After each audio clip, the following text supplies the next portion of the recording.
Good evening, everyone, and welcome to Hackney Council's Planning Subcommittee meeting. I am Councillor Jessica Webb, and I will be chairing this evening's meeting. This meeting will be recorded and is being live streamed on YouTube.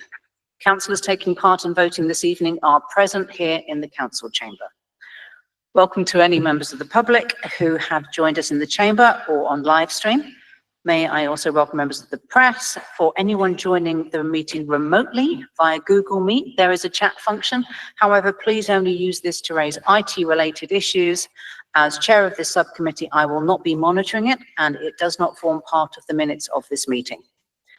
Meeting participants are reminded to turn their mobile phones off or put on silent. Also, please note that any persistent disruptive behaviour like this we will ask you to leave. In the event of an internet outage, we will adjourn the meeting and then come back and continue once resolved. Firstly, I will turn to my fellow planning subcommittee members and ask them to introduce themselves, starting from the front. Councillor John Marcross. Councillor Michael Desmond. Councillor Ali Sadek.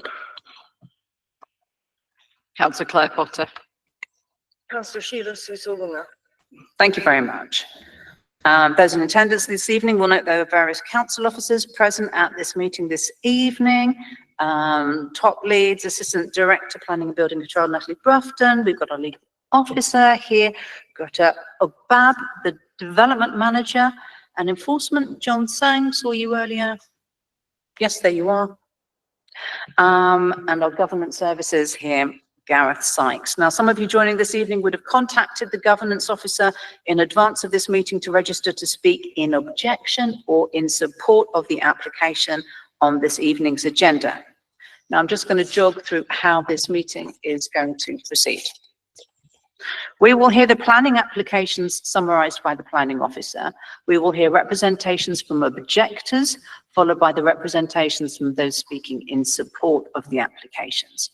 Members of the planning subcommittee will then be free to ask questions of all of them, the planning officer, objectors, or the applicant, or the supporters. Now, my role as chair of this planning subcommittee is to ensure that committee members have everything that they need to make a decision, that objectors and applicants have had the opportunity to set out their case, and that the meeting runs properly. I will not be taking on any contributions from the floor. You must have given notice to the governance officer to register to speak, and the deadline was yesterday, and I know that all those matters have been sorted. Thank you. Now, subcommittee members are not representing either their wards or their political parties. Members will make decisions on the basis of site visits they have made or what we have read in the published application report, and of course what we hear tonight in this meeting. We must take any decision on an application in accordance with the council's development plan, including our local plan and the London plan, and other relevant material planning considerations. Subcommittee members are reminded not to take into account or discuss non-material planning matters. When taking a decision, members should not have allowed themselves to prejudice any application prior to this meeting. Similarly, if a member has any interests relating to an application on the meeting agenda, they must consider whether that interest ought to be disclosed, and where appropriate, they must withdraw from the meeting while that application is discussed and voted on. When we have finished our deliberations on a planning application, I will read out the recommendation as set out in the published application report, and then members will vote on the recommendation by raising their hand so that the governance officer can record the vote. When the decision is made, that is normally the end of the matter for the subcommittee. The applicant may appeal our decision, and objectors may seek legal redress. I advise you to seek legal advice on either case. And depending how it goes, we might take a break in between the two items this evening. We'll see how it is. And now we will continue with the published meeting agenda. So we'll go to apologies for absence, please.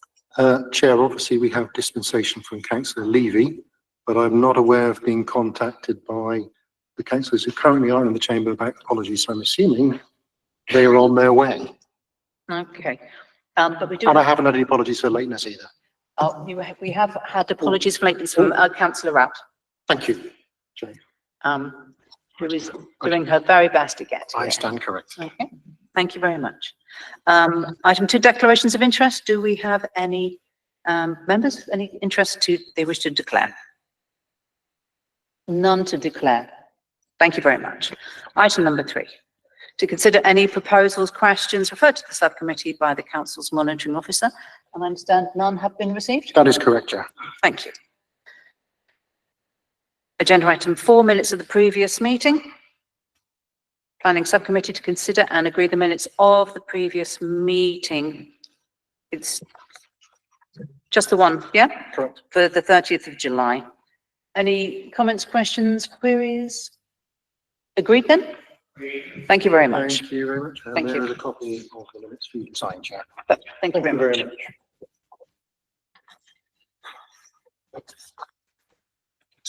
Thank you. Thank you. Agenda item 5.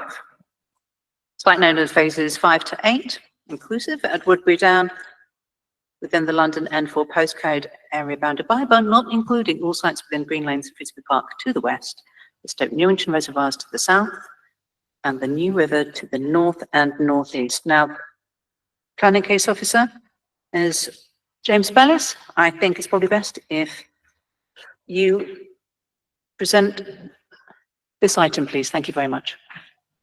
Thank you, Chair, and members for hearing this presentation in relation to the outline master plan for phases 5 to 8 of Woodbury Down. The general principles of the application are considered at outline stage, which is what we're considering here today, with detailed matters such as appearance, landscaping, layout, and scale are to be considered as part of subsequent reserve matters applications. In this instance, it is understood that the individual reserve matters applications for each phase will come forward individually on a phase-by-phase basis. As you will see from the description on screen, this application is for outline application for 3,083 dwellings at Woodbury Down, phases 5 to 8.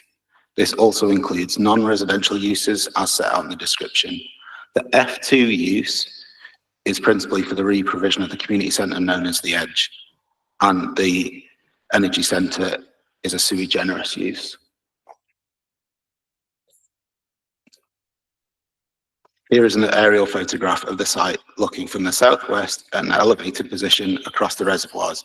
You will note this seeks to provide 43% affordable housing by dwelling number, and 19% of the total site by dwelling number is to be social rent housing within that. As set out in the committee report, the application is compliant with policy H8 and LP13 of the Hackney local plan, which in terms of policy H8 of the London plan, estate regeneration schemes such as this are to be assessed against H8. This seeks to provide an uplift in affordable housing floor space.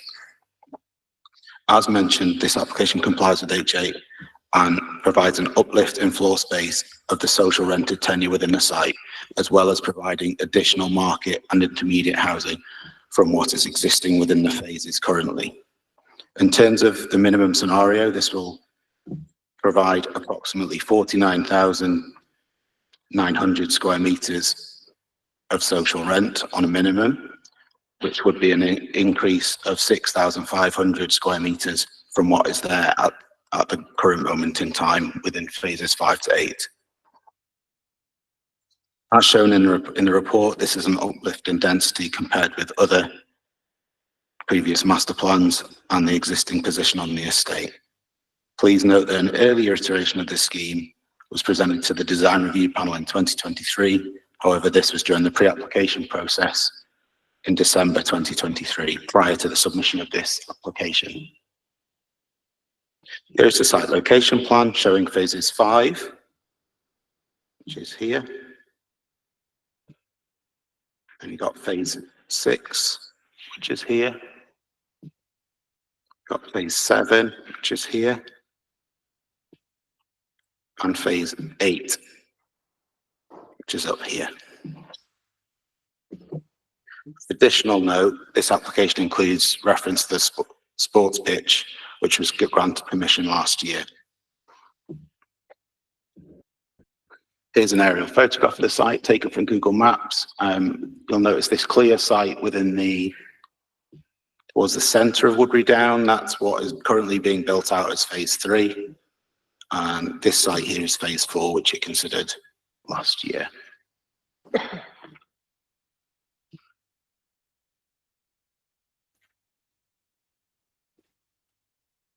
Here's a plan of all the phases of Woodbury Down. You've got various kickstart sites shown throughout the development. You've got Kickstart 4 up here, for example. You've got Kickstart 5 here. You've got phase 2 in this area over here. And you've got Kickstart 1. In addition to what I've already shown you on the previous slide.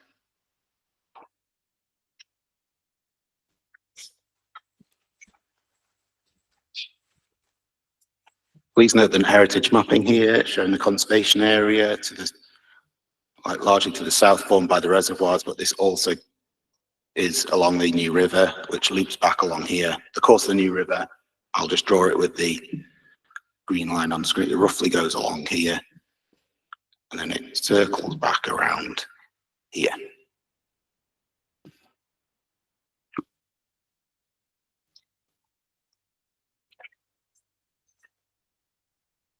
So in terms of listed buildings near the site, you've got the primary school here, which is listed for its significance as an early primary school in an estate, in a London estate. You've got St Olave's Church, which is around here in close proximity to phase 4 and near to phase 6. You've got the John Scott Medical Centre down here, which again, it was an early estate health centre developed post-war. And you've got some various locally listed buildings are at in the close proximity to Manor House Junction.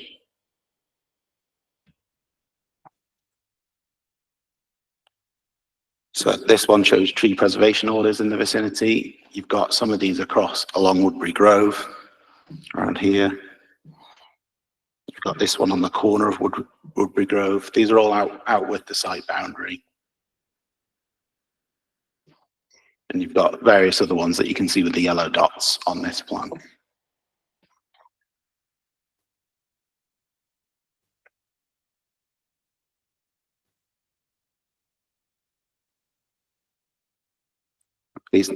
Please note the areas for tree protection, which are shown by the orange areas. Those are areas that are focused for tree protection.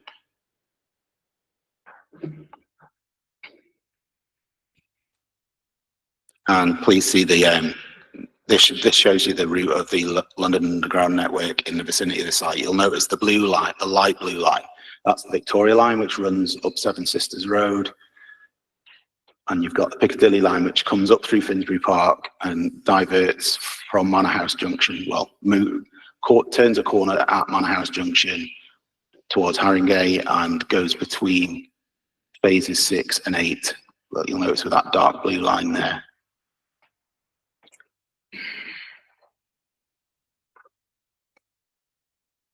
Here's the height strategy for Woodbury Down, phases 5 to 8. Please note this stepping down towards the New River and Reservoir strategy. Sorry, please note the stepping down towards the New River and the Reservoir and the separate strategy along Seven Sisters Road with stepping back at the upper levels. In terms of on the New River, you'll notice here it's like the intention is that the buildings will step down towards, like on phase 5 here, that buildings will step down towards the reservoirs as they have done on earlier phases.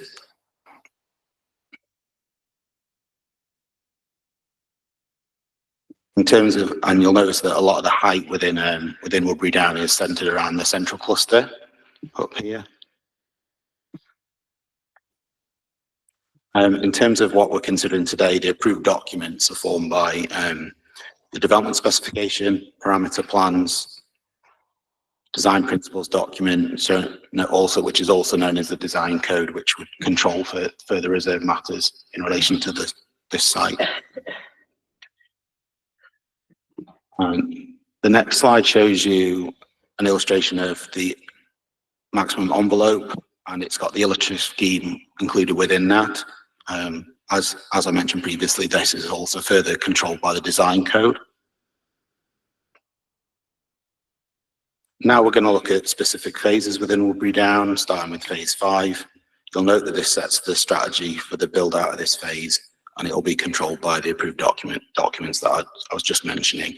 Of particular note, as I previously said, you've got the stepping away of heights from the reservoir frontage and the interaction with Seven Sisters and other phases of Woodbury Down.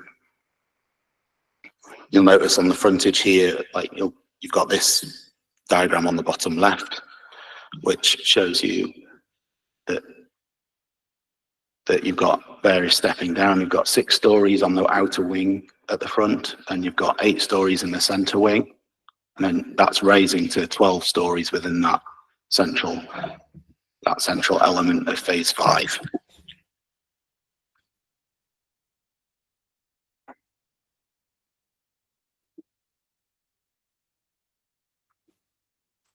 Further on phase 5, we've got the following requirements which illustrate how the development of phase 5 will be managed. You've got various, what we sometimes refer to as the swoops. You've got the swoops going towards the central square that show how the height is intended to be developed at Woodbury Down. You've got the stepping up from the reservoir. And you'll notice on this one on the bottom right, you've got an illustration of what the heights are along that frontage in front of the East Reservoir. Of note, Kickstart's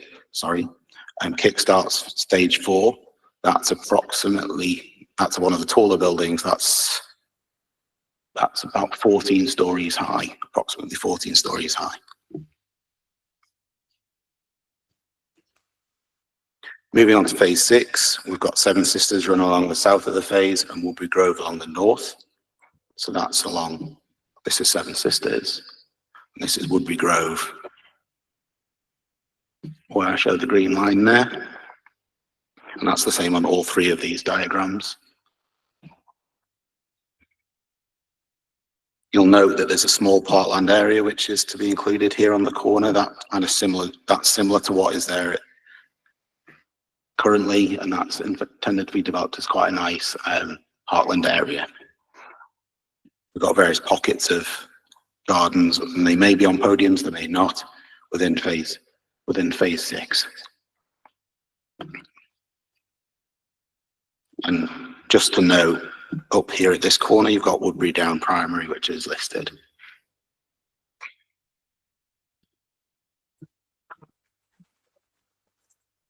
There are some further details about the development of phase 6, which are going to be managed by the design code. You've got Ivy House here, which is at the top left-hand corner, that is locally listed, and that's how the interaction with phase 6 is to come out. And you've got an illustration here about how the interaction with Seven Sisters should be developed.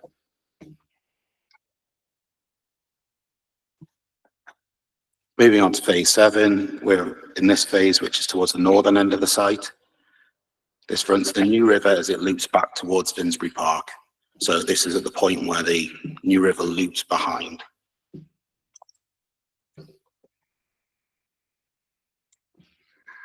So on the frontage here, you've got heights of 14 stories. You've got onto the New River, you've got a 13-story going to a 15, going to a 16. This diagram 3 illustrates that here, that's meant to be a stepping up as you build through that part of phase 7.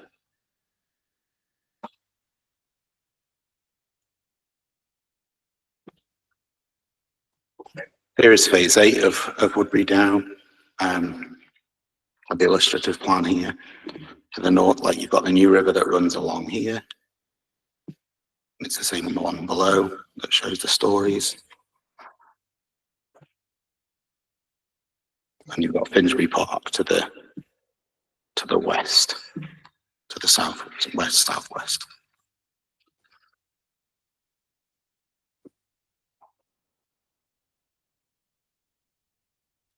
Here are some further aspects of some further parameter plans with illustrative master plan with the illustrative plan on underneath, incorporated within. So on this one, this one's slightly rotated around. So you've got the New River here, whereas on this one, the New River's there. So it's just two different angles. You'll notice on phase 8, you've got this small pocket of land here that's intended to form a kind of gateway to the borough, because that's where the borough boundary runs along the New River.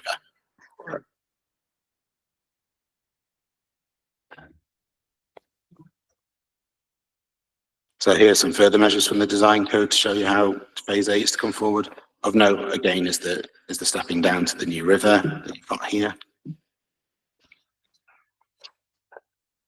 And you've got the further swoops towards the centre, where the height will be is intended to be concentrated. And here's another diagram showing that parkland area that I was just referring to at the borough, near the borough boundary.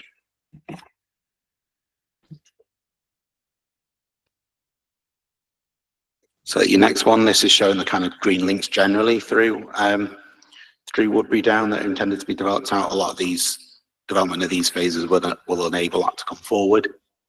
You've got a community garden one to the top here. That's the intention for there. Then you've got the more nature focused link down here. And you've got a shops and community link throughout the centre of Woodbury Down, which you'll notice is developing at present. And then you've got a more events and activities focused one, which starts with the intended kind of games area up here and like makes its way down towards the Spring Park. And here you've got some leisure loops that show various walking and cycling and recreational routes around the area. And to conclude, here's a reminder of the height strategy, which is based on the illustrative scheme that we've been given at this stage. To remind you, the recommendation, this is for approval subject to conditions and the legal agreement as set out in the committee report. Thank you very much, Chair. Thank you. Usually we have, call it 5-a-side, 5 minutes for objectors, 5 minutes for the applicants. Now, given the size of this application and also the number of speakers that had applied to talk, we're going to extend that with the committee's agreement. We're going to have 10 minutes for objectors and 10 minutes for the applicant before we go into questions, just to make sure that everyone feels that they've had their chance to say what they want to say. So with that, I hope the objectors have kind of liaised and worked out. Yeah, just three of you. Chair, I mean, we've got 5 persons listed to speak in objection to item 5. Mr. Stobbs is here, Francis is here, and Barbara is here. Is John Udall, if I pronounce that correctly? Are you here, John? And also, well, on their email, it was Rainbow Wright. Hi, we've got you down as registered speaker. I'm not sure. Okay. Yes, if you could come downstairs, but Do you still wish to speak? Okay. Okay, well, Yeah. now's the time to, Yes. If you could come downstairs, yeah, that would be now, appreciated. now's the Thank you. time. Thank you. I just want to double check, is John here? John Udall? Did I pronounce that surname correctly? Apologies if I haven't. So no John. So we have 4 persons speaking in objection. Chair, we're obviously just waiting for the 4th person to join us. Okay, all right, So wait a couple of minutes. wait a couple of minutes. Yeah. Because we have the objectors first. We're going to stay Yes. with that, we're still going to stay with 10 minutes aside, yeah? I Yeah. think that's fair enough. Yeah, Chair, just to let you know, in terms of the supporting side, it will be Joe first. Okay. Sorry, which point? Joe first, Mhm. then Jeff, and then Tom. Okay. Oh, you've got to change the order. All right, okay. That's fine. I mean, now's the time to, Yes. So Tom first, then Jeff. 3, 2, 1. Right. Okay. Right. Okay. Right. One. Oh, yeah, that's in the list on 1, 2, 3. Thank you. There you go. So Jeff, if Tom talks too long, you can just, elbow him in the, okay, you timed it, that's lovely. Just wait for, Yeah. share. Is that how you pronounce it, Michelle? On the emails, it's Rainbow. Or maybe she's the Rainbow's first name. Yes. Okay. Yes. Yeah. I'm very conscious though she hasn't been told how to speak the microphones, but I think we'll, I think that's fair enough. well, Tessa's hopefully going to meet her. Yeah, her name is on the list, so I don't know why she And her- was taken upstairs. Yeah. Okay. Okay, as an objector, please, are you escorting, you being escorted to go and join the objectors? Where one of the microphones is, Yeah, lovely. please. Yep, thank you.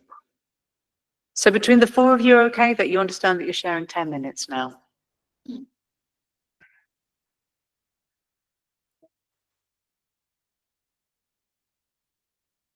Are you okay so that you know which order you're going to go in? And we're going to time you for 10 minutes, probably give you like a 2-minute warning at the end. Are we okay for the timing? So, Okay, and Chair- so, Chair, sorry. So who's going first? Francis is going first. yeah, Okay. are you ready to go? Okay, off you go. Thank you. Thank you, Chair. I'm speaking on behalf of the residents of 44, 46 and 56 Woodbury Grove North. We understand the regeneration of which, and we're objecting to phase 6, which affects us. We support the general principle of the regeneration, but we were quite shocked earlier this year to find that the area covered by phase 6 has been extended to cover our street. And it seems to us that nobody has noticed that we have done on our street what you might call a homegrown regeneration. So, for example, my neighbours at number 44 have totally rebuilt and extended the house because it was a wreck. But they've done it in order to find room for their family of 5 young children, which it would be difficult to find in another place in this area.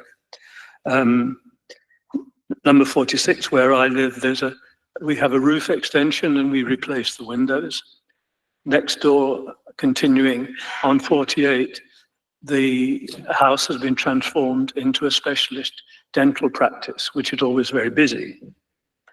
And I should say that my neighbours at 44 had planning permission from Hackney to do the conversion of their house. Further along at numbers 44 and 46, the owner is in the process of a very elaborate conversion, which I learnt this morning will provide 10 flats. So, in short, we feel that it is both financially and environmentally irresponsible to demolish these houses. And perhaps if I could be a little controversial, the applicant, Barclays, is of course a property developer. They're not a charity. They make their money by knocking down houses and building tower blocks. And this gave them a profit in the last financial year of £382 million. So they are very keen that this should go ahead. Thank you. Thank you, Chair. Vincent Stocks. Come along this evening to talk about Woodbury Down. For those that don't know, I chaired this committee for 16 years. Chair, there is a sum of £10 million associated with this application as part of the planning agreement. This was agreed by the Planning Committee to benefit existing and future residents to fund the narrowing of the Seven Sisters carriageway and the widening of the footways to create a tree-lined boulevard. So the design and access statement used to say it would link the better link the two sides of the estate, north and south. And this is from where the image comes from that you've got in front of you, a previous application. It was not to provide for TfL to create a 4-metre wide cycle track down Seven Sisters Road and all the paraphernalia of floating bus stops, as alluded to in this design access statement. If TfL choose, they are funded very well to do exactly what they want, as they have done across London. Members have been previously very clear. Members have been very clear about this on many occasions. The committee has always agreed with this. There are many better ways to spend £10 million planning gain than subsidise TfL. If TfL won't spend the estate's money, and that's what it is, in the way that Barclays, and they've always agreed with me and the committee, Barclays residents and the planning committee, it should be used elsewhere. I would suggest that there is a new agreement for social housing. Let them spend their own money on bicycle lanes. I would like the committee, I'm looking to all of you to confirm your support with the previous committees and to agree a condition. The condition would state that if the 106 agreement monies are not used for its original and proper purpose, then a new agreement be created around more social housing on the estate. Thank you very much.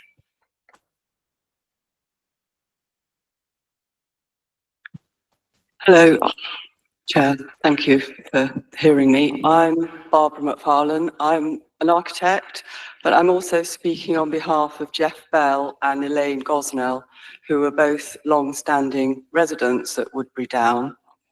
Our objections are as follows. If you vote for this scheme, you're voting for fewer social homes than when the regeneration started. There were 1,520 council homes in 2008. That's reduced in this scheme to 1,325 social rented homes, a 13% loss. Numbers in temporary housing in Hackney have doubled since 2008, indicating that Hackney cannot afford to lose more social housing in the borough. Several hundred of those in temporary housing accommodation are housed at Woodbury Down, none of whom have the right to be rehoused permanently on the estate. We also want to note that the shared ownership homes are no longer available for people on average wages. They're often described as affordable homes. We're also concerned about the destruction of 170 mature trees.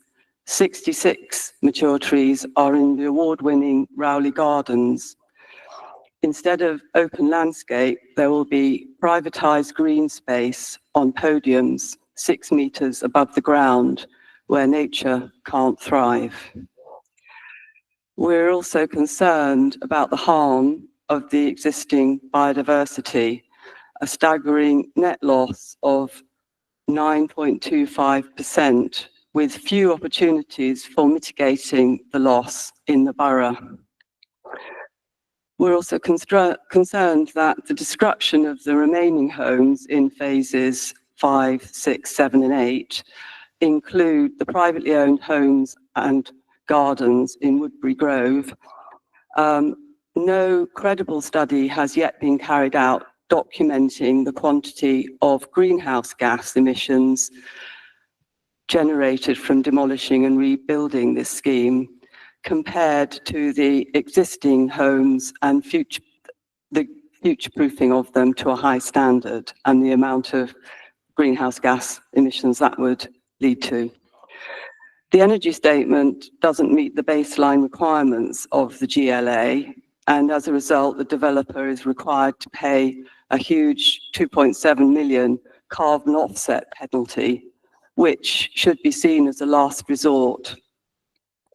This current scheme is business as usual and makes very little attempt to tackle the climate and ecological crisis. And I leave you with one thought. Are these homes what we need? We all know we need homes for the less well-off rather than the affluent. Over 80% of this scheme will house the well-off. Does this outcome meet the housing emergency? Thank you, Chair.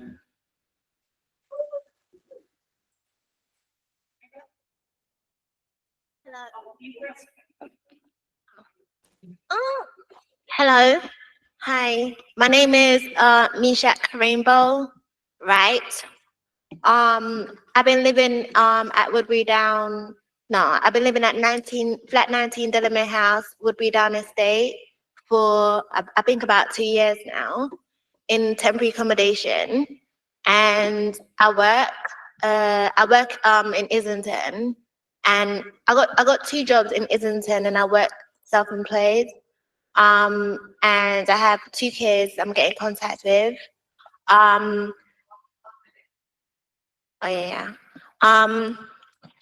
in temporary accommodation in flat 19 Delamere House, but I settled down there at flat 19 Delamere House, and I've been looking after the property, and it's close to where I work, and it's close to my kids. And I've been trying to bid on the housing bidding website for quite some time now, but obviously I'm not getting nowhere. And I just want to know if I can just get the flat to stay in for permanent, because I received a letter from James saying that they're gonna build new flats in there at Delamere House in a couple of years' time. And I did meet with the people at Barclays, and they wanted to know if I wanted to buy a flat there, because I said that it's a good area for me to live in. But obviously I'm already housed by Hackney Housing, so the reason why I came here today is to say, Rainbow, I'm going to have to stop you. You've had your 10 minutes. But what I would say regarding your personal situation is have a chat with your counsellor there. She's there. And your discussion about your personal circumstance isn't a matter that we can discuss in this meeting, but you can have a chat separately to Councillor Young there to talk about it, yeah? Oh.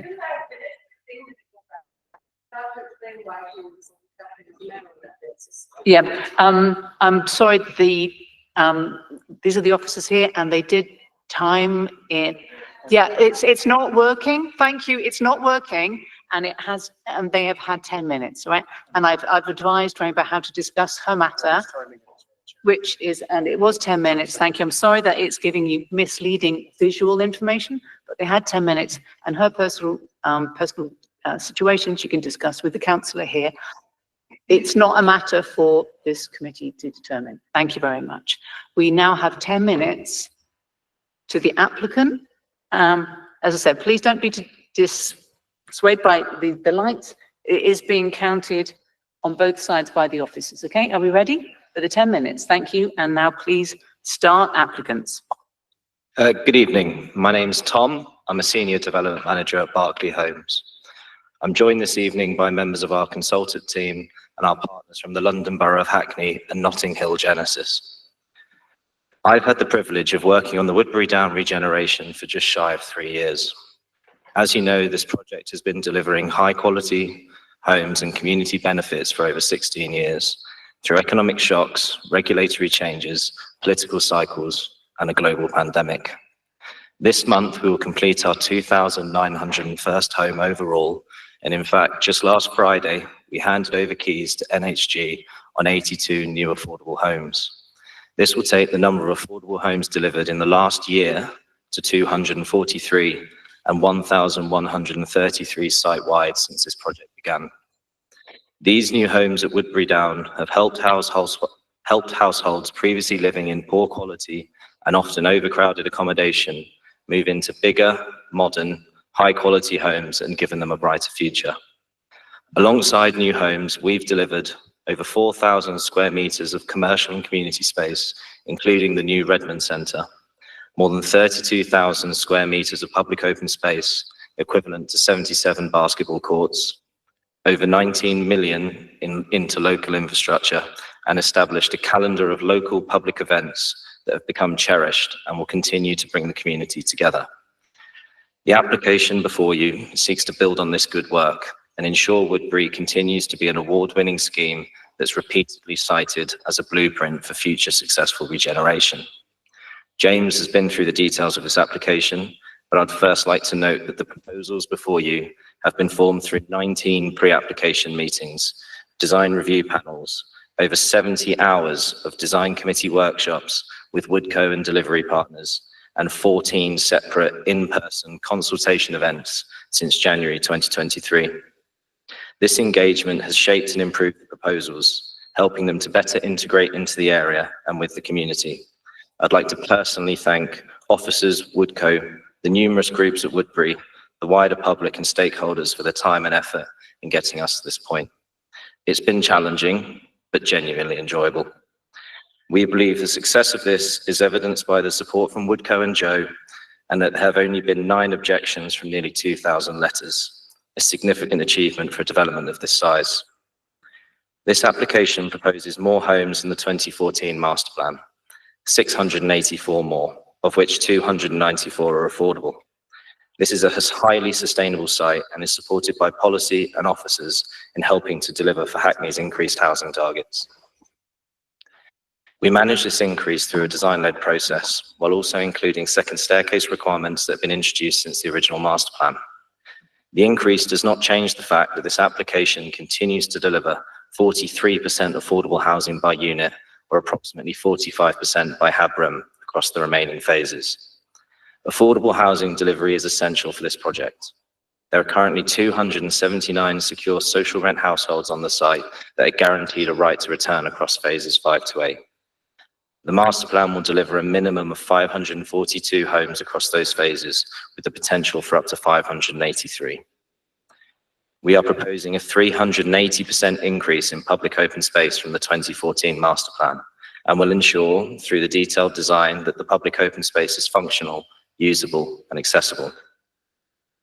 This application retains the majority of existing trees. Future RMAs could retain up to 60 versus the 30% that would have been retained under the 2014 master plan. We are also retaining all Class A trees and planting over 400 more, resulting in a net increase overall. We are also making further significant investments in the local area, including 1.25 million towards improvements at Manor House Junction, and including spaces for community use in phases to the north of Seven Sisters Road. Evolving the master plan is a key part of our response to the shifting housing needs of the future. There have also been significant changes in planning policy and building regulations over the past 10 years that we need to respond to. Submitting this outline secures the continued success of the Woodbury Down development. It provides greater flexibility to adapt over the next decade to whatever new challenges may arise, and this will secure its project's delivery until its completion. If approved today, we will start immediately with the detailed plans for phase 5 to ensure we can continue to deliver the much needed homes for Hackney. Hackney will retain the final say over future reserve matters applications and will continue to engage closely with the council, community, and other stakeholders for each future phase. Thank you.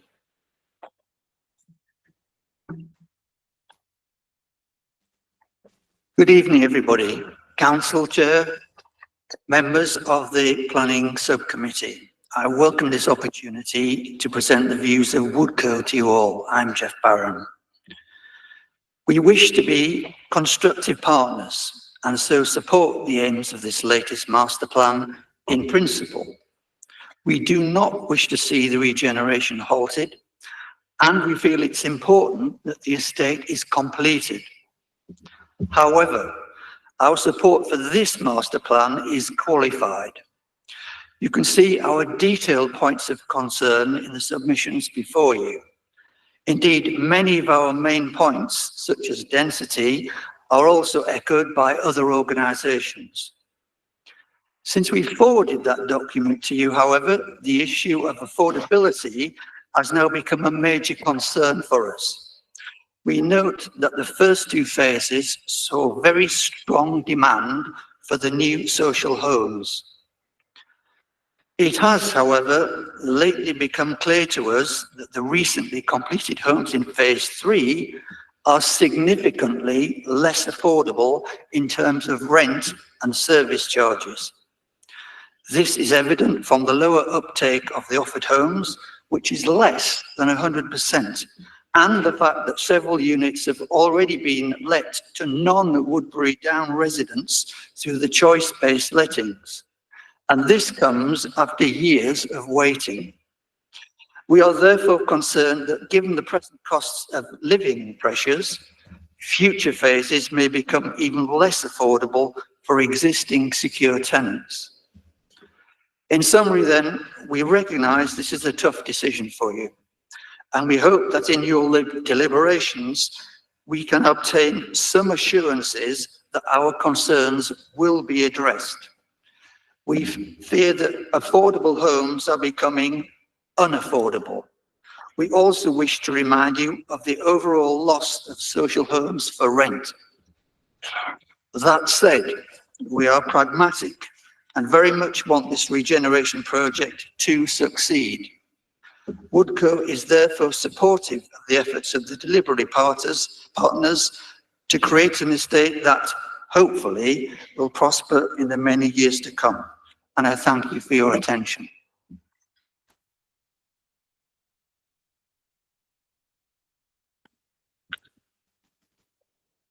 Good evening, and thank you for giving me the chance to speak. My name is Jo Whelans. I am a long-standing local resident and community volunteer.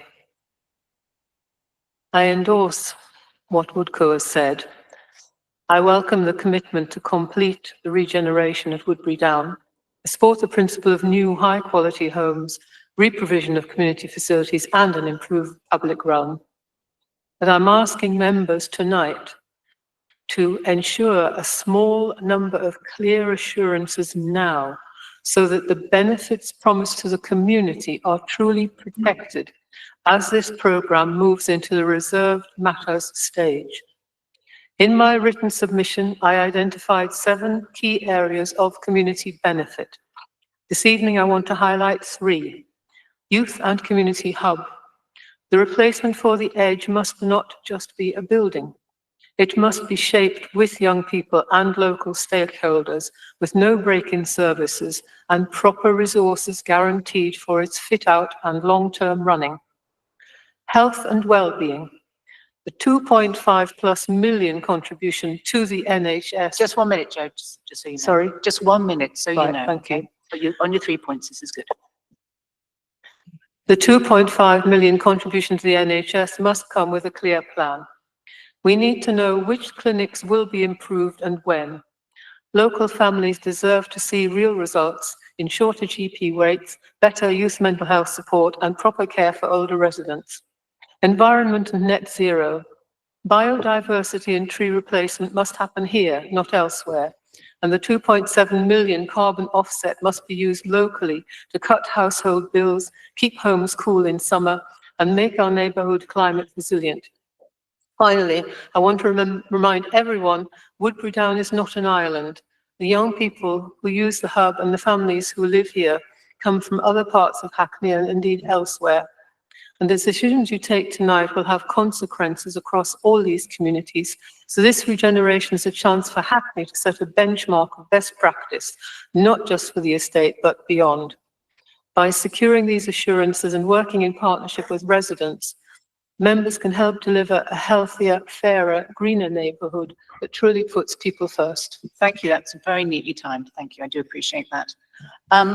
Right, we've heard objectors and the applicants. I'm going to go to the committee for their questions. Councillor Stuck, I saw you first. Thanks, Chair. I was just going to ask if the lady who was speaking in objection at the end, who was cut short by the limited amount of time she had to speak, if we could just hear the end of that point, because I think it was building into a general point that... I didn't hear a general point, sorry. You didn't hear it, but No. because she was I mean, stopped unless, before she could make it, I think. you know, and I said that she could talk to her councillor in terms of her query, unless it was something about the planning application itself, which I... Well, that's the question I'm asking. Is there anything you'd like to say about the planning application itself that goes beyond your personal circumstances that you've now talked to the councillor about?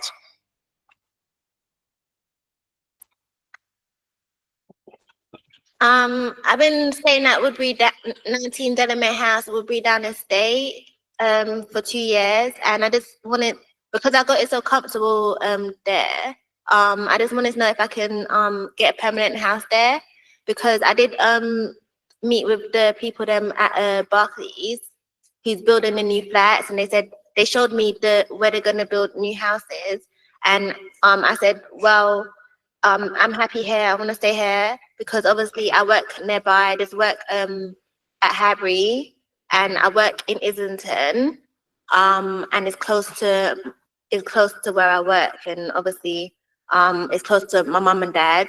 So, and I have my 2 kids, and I'm getting contact with my 2 kids. Okay, can we stop there? Because that's not about the planning application itself. It's about your circumstances. Yeah? But no, yeah, I think you've stated your point about your personal circumstances, yeah? Oh, yeah, okay. And we shouldn't discuss your personal circumstance in this committee. It's about the planning application itself. Are you okay with But Councillor if they're building new houses there, like... It may help you. Yeah, couldn't like temporary accommodation people like do their application for permanent houses there? Right. That's... Because yeah. they're planning to build new houses there, so I just Yeah, wanted and to... that is a matter that you can discuss with your councillor. Okay, cool. Are we all right with that? Thank you. Yeah. Councillor Michael Desmond. Well, welcome to the town hall. This was built, oh no, that's the tour I do with kids. Anyway, it's a lovely building. It's nice to see it built. It was built actually in 1937. Still has great character, and it's nice to have local residents coming. You know, there was a guy called Eric Morecambe who used to say, what do you think of it so far? Before some of your time. And we went on a tour yesterday, and there are things about the scheme that we're very proud of and which we admire. But I have to say, I've listened to my former colleague, Vincent, and we were promised in 2003 a tree-lined boulevard. So I want to ask officers what's happened to that, because I'd like to see something like that we can be proud of and feel we have made a contribution. So that's number one. The second question, which we're all concerned about, is social housing. I mean, if there's going to be £10 million to spare that TfL are going to have to cop up, can that £10 million be used to lever in greater numbers of social housing? And the third point I have, generally speaking, even though it's a more dense environment than some other parts of the borough, I think it does work. I'm not entirely happy with some of the blocks having the cladding, but most of the blocks are brick and aesthetically pleasing. So can we clarify whether in these new 3 phases, there's going to be predominantly brick built and not cladding? So there's 3 questions there. I don't know which of you can answer. I'll start with the first one, which is about the Seven Sisters Road money. I understand as part of phase 3 that was agreed that there's about 10 million in the pot now following indexation. Yeah, that's about to be paid to TfL to go with them, and it's their responsibility to kind of bridge that, like provide the remaining funding. I do understand it's ring fence for Seven Sisters, but there may be other ways it can be used. I'm not sure, but yeah, the applicant can answer that a bit more about the detail of that, if you don't mind. Yeah, of course. So it's wrapped up in the phase 3 section 106 agreement. It was forward funded. The amount that is in there is 8.3 million. That is yet to be paid by us. That is required to be paid once this implementable scheme is there. It is growing with indexation, as James has noted, so that number is very much creeping up. As part of the phase 3 section 106 agreement, we have a requirement to have a Seven Sisters Road steering group, and that is one that Berkeley and Hackney both sit on. We don't meet enough, if I'm honest. But there was never ever a scheme specifically drawn up. So we are still able to influence that. The main focus for us is addressing the points of severance. So we are working really hard to ensure that the roadway is narrowed and additional crossing points are put in.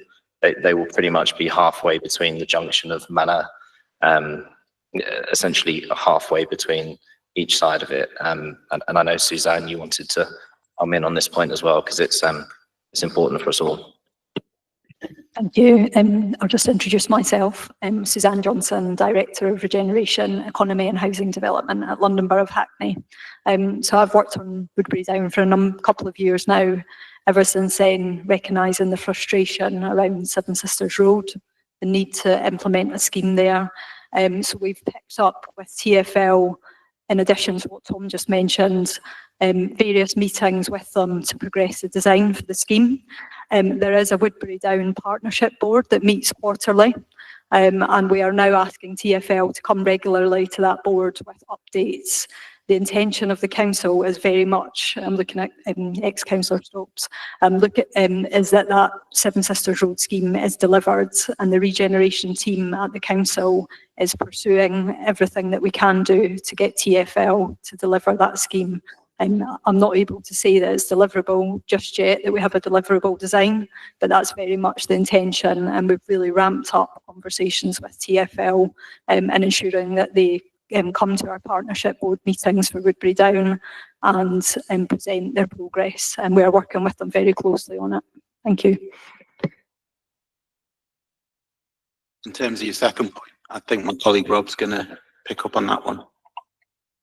Yeah, this was the point about transferring the funds for the Seven Sisters Roadworks to affordable housing, and unfortunately that is not something that we can do. The funds are required for work to Seven Sisters Roads to mitigate some of the impacts of the development. It's not like there's a general pot of money that we can divide up amongst whatever we would think each item needs to be justified in terms of the impact of the development. But one impact that if those funds were not paid, there would be an impact in future phases, in that after each phase is completed, there's a financial review of that phase. And if there are any excess profits that are derived from that phase, then they are invested into future phases that are unviable. So it may be that if that sum isn't paid, then there's an excess profit. £10 million is not an inconsiderable sum. And it may be that would help out the delivery of future phases, but it cannot go directly towards the provision of affordable housing, maybe indirectly through the mechanism I've suggested. I hope that helps.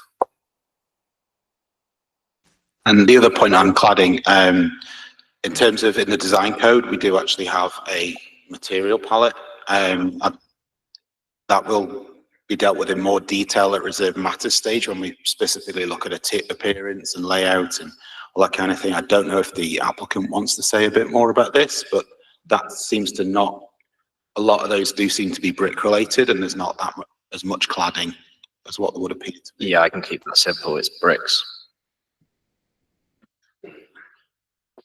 I can also add a little bit about the material palette.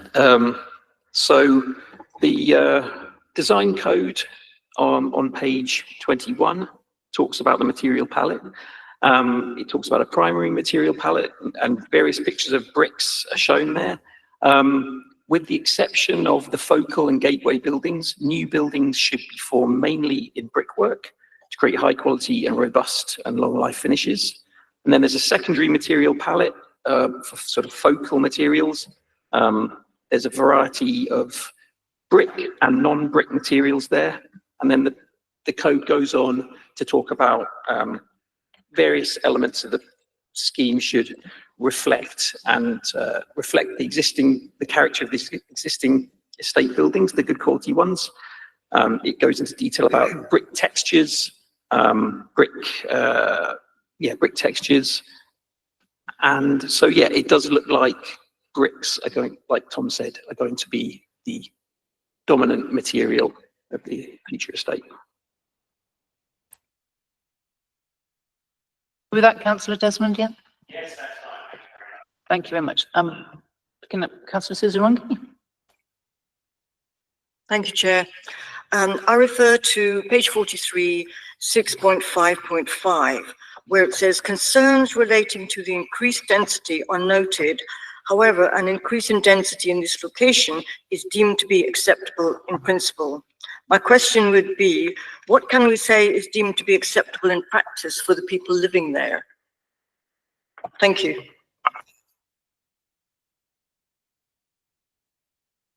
Sorry, Councillor, which reference was that? 6.5 point?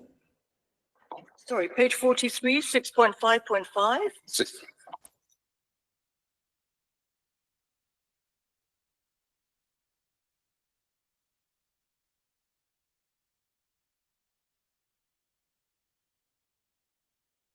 And your question was, why is a high level of density acceptable in this location? What can we say is deemed to be acceptable in respect of density in practice, not in principle, but of people who will be living there? That's generally dependent on like what the layout and what the appearance is and what it comes forward at reserve matters stage. And we'll get full plans then. And that's when we would know in practice. But in principle, we think that this approach to density is fine in this location. But as the scheme goes to reserve matters stage, we get to look at more and more detail when it comes to floor plans, layouts, details like what the orientation of the buildings are, other design factors, such as microclimate. But yeah, like we would know more about specifically about where the greatest density can be achieved in terms of once that scheme's been developed out further at that later stage. Am I able to add to that? Yeah, so we look at a number of things. The site can take density. It's a highly accessible location. With the increased number of bus routes that are there, the station that we have, it's referred to as Peterhouse 6, so it's one of the most accessible locations in London. The objectives of the NPPF seek to optimise housing delivery on these sites, and it's gone through a genuinely design-led approach. But to answer your question, we look at a number of things. We look at the internal daylight sunlight levels, and we've got a consultant here from DPR who's looked at that in quite a lot of detail, and we know that we're able to achieve good daylight sunlight levels to the residents. And like James said, that will go through the detailed design for each reserve matters. We've also managed to significantly increase the availability of public open space for those residents. It's a 380% increase on what would have been there in 2014. And I suppose another good yardstick is that, we're able to achieve all of our play space on site. So that's quite a significant amount for the amount of people that are there. I'm going to, sir, you wanted to come in on the density point? Thank you. Jeff Barron from Woodcote. You asked the question about people living there. If you look through the history of these regenerations, every time a master plan comes before you, the density has considerably gone up. I suggest that you think about what it's like to be living there, because by the time this has got through in another 10 years, I suspect there will be pressure to increase the density further. Councillor Narcos. Oh, is it okay I wanted to say thank you. I'm sure there'll be a follow-up to that. Indeed. Thank you. Councillor Narcos. Thank you. So my question was around community facilities. So obviously there's community facilities that are being replaced that are on the site already and are being replaced as part of the master plan. Obviously the density has increased significantly since the first master plan. The amount of properties and residence areas increased. Has there been an increase in community facilities to match that? Or is it the same, just replacing like for like with what's there? Can you talk specifically on the community hub side? And that would be an answer to seeking the assurance number 1 from which we heard from Joe, didn't we? About the community hub.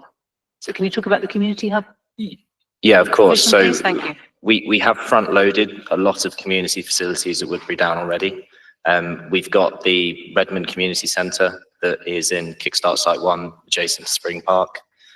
We've got Milco, who are a charity that are quite available in Hackney, that are due to move into the south of phase 2 in October, November of this year. We've got satellite community facilities for Notting Hill Genesis. But to answer your question, The Edge is something that we would be hoping to re-provide as part of phase 6.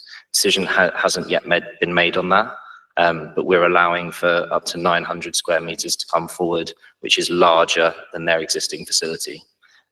When we speak to the users of it, it has issues with its layout, and it can only be used by one group of people at once. So we hear quite a lot from Friends of Woodbury Down who want to be able to use that facility outside of term time.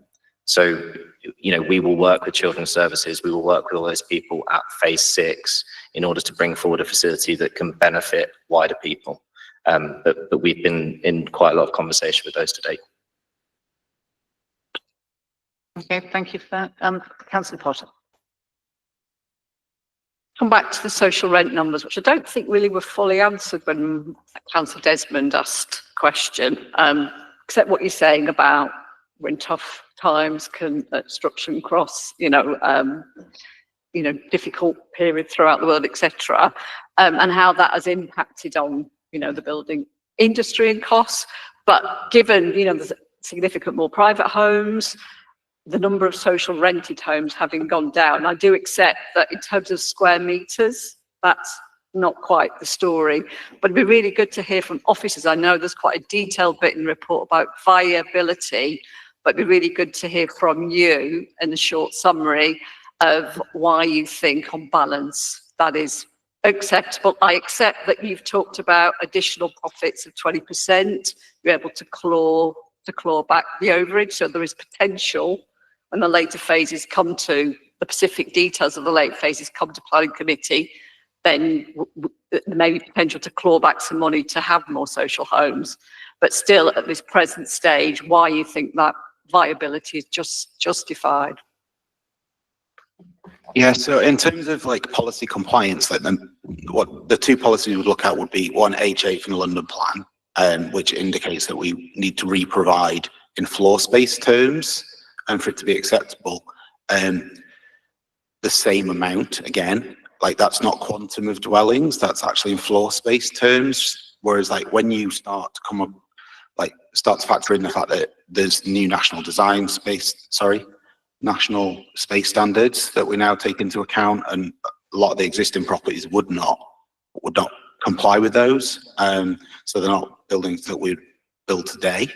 In terms of the layouts of them, they wouldn't be compliant today, and so that does result in a lower number in terms of overall quantum when compared with the same amount of floor space. But yeah, the reference I referred to in my speech when I talked about floor space, that was in relation to the minimum potential number that could come forward. And I don't know if the applicant wants to come in on this about like how that could increase with like greater numbers.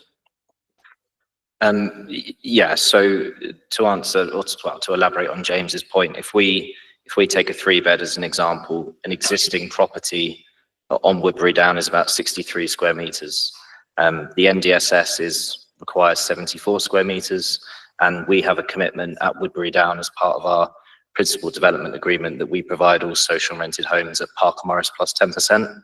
So that's 81%. So they're around 30% larger. The other point to note is that we are still working in outline. We don't have specific numbers. But again, as James is saying, the London plan requests that you look at floor space. So we're already at a disadvantage that the existing homes are significantly smaller than those that we are putting back. But essentially, there's 38,416 square meters of existing affordable floor space across secure and non-secure tenancies.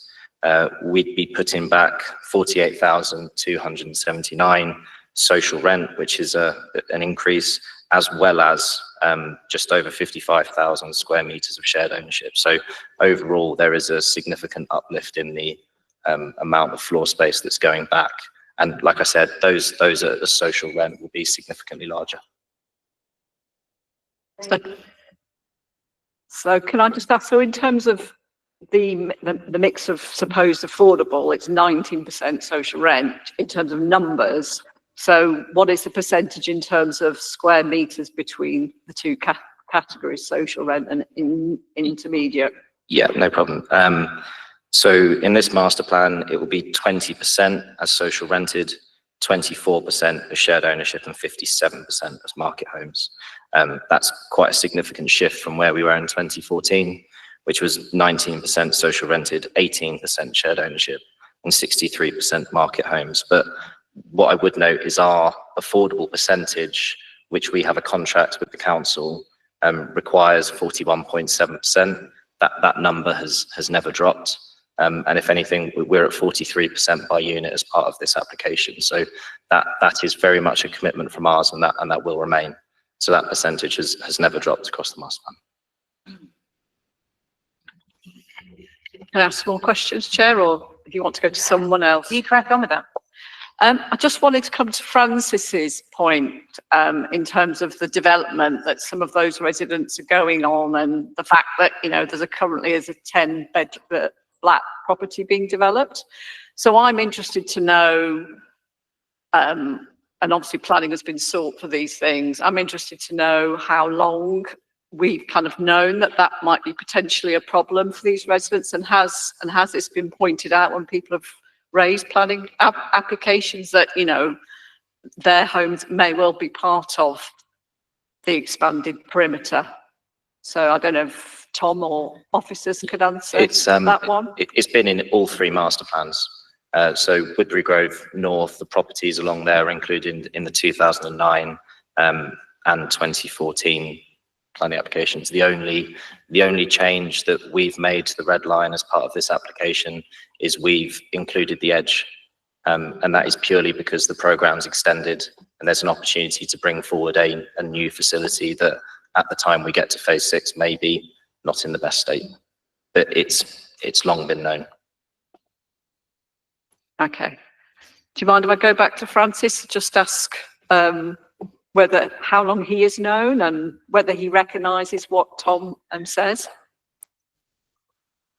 My impression was that earlier versions of the plan didn't include Woodbury Grove North. And I think the first we knew about this was January, when the outline plan was published. If officers could confirm to Francis and maybe provide documentation so he's clear, you know, on what the correct scenario is. Yeah, they're all subject to the planning register, which is online, so you can look at the kind of planning history and the applications that that we've had over the scheme. You can use the planning history in terms of it that's in the front of the report. That gives you the reference numbers that you would need to look at. Our planning consultant's incredibly diligent and has the 2008 committee report if anybody wants to read it. It does make it clear in there. Can you answer the question now, please? No. It's in there. So look, I've got more questions, but I'm happy to pass over to other people. Okay, no, if it's, I mean, it seems like a clear matter of fact as to what addresses would have been included in the area for the line, and the officers are confirming that Woodbury Grove would have been included since 2008, and the residences would have been informed of that at that time. Yeah, that would be the case. They would have been informed about it at the time. Sorry, just a question in relation to that. So in terms of any planning applications that residents have sought since, you know, in terms of their extensions, presumably you have to have planning for that, and this development on Woodbury Grove, was there a discussion? Would it have been an onus on us to make sure that residents knew that this development was coming down the line?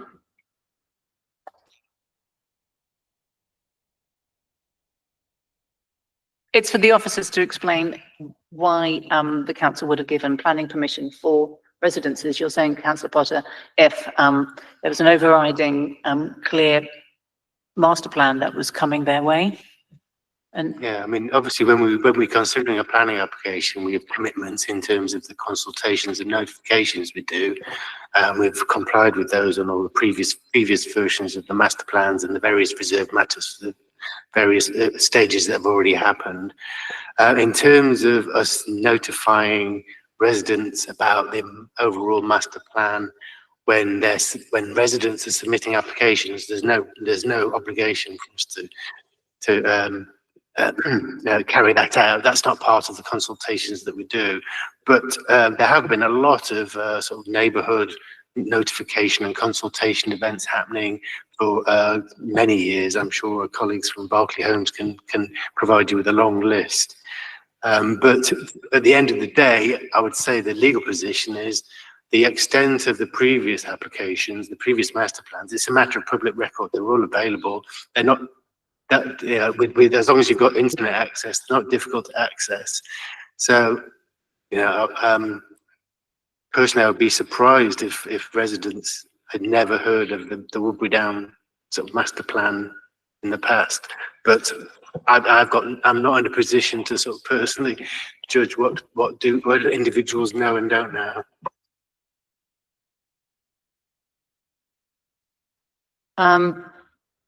Is that a hand, Councillor Desmond? No?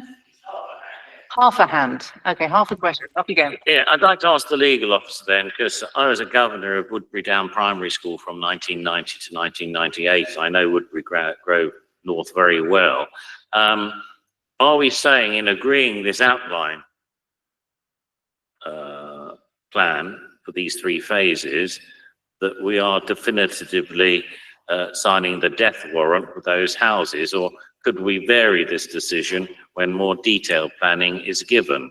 Because I know it was part of original plans, as has been said, in 2008, but this is a massive plan going over 10, 15 years. So I just want to clarify the legal position. The other minor question, going back to, it was a very helpful answer you gave, my colleague from Regeneration. I was really pleased. I'd like really, because, you know, there has to be a unique selling point. Someone say, oh, this is great. Look what's happening in Hackney. I'd like that stretch of road to be called Woodbury Boulevard. That's what I'd like it to be called. So that people are like, oh, this is great. And for us to design it with TfL so that it's something that gives you a wow factor. So I want you to tell my good friend Sadiq Khan, that's what we want. Completely agree. But no, there's a clear question in terms of that row of housing. It's so in the future. Are we signing the definite yes, or is there flexibility that those houses survive? Is how I understand it in this master plan.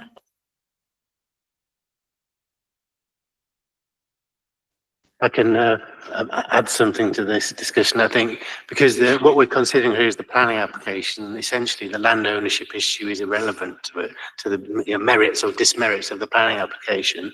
Completely separate from the planning process, there will be, of course, be a compulsory purchase process in which the existing owners of houses on Woodbury Grove have the right to attend, usually a public inquiry, and present their reasons why they think a compulsory purchase is unjustified or unfair. Or I'm not a compulsory purchase lawyer, so I can't tell you what the material considerations are. But if that transpires that the compulsory purchase falls through, then of course there will be an obligation to come back to the local planning authority with a different version of the scheme, because the red line would change and the boundaries of the site would change. So this isn't the death knell for the houses in Woodbury Grove in practical terms. But as I say, this is not strictly a material planning consideration, who owns those properties and whether they, you know, should be included or not in terms of fairness. It's more about the planning merits. That's all I wanted to hear. I'm not an undertaker, so I don't want to sign any death warrants. That's fine. Lovely. Councillor Marcos? I don't really know how to follow that point. So yeah, going back to the social housing provision. Obviously, this is under 7% under the target level of policy compliance. The previous phases of this redevelopment have also fallen under policy compliance in terms of numbers of affordable units. Obviously, you talked about floor space.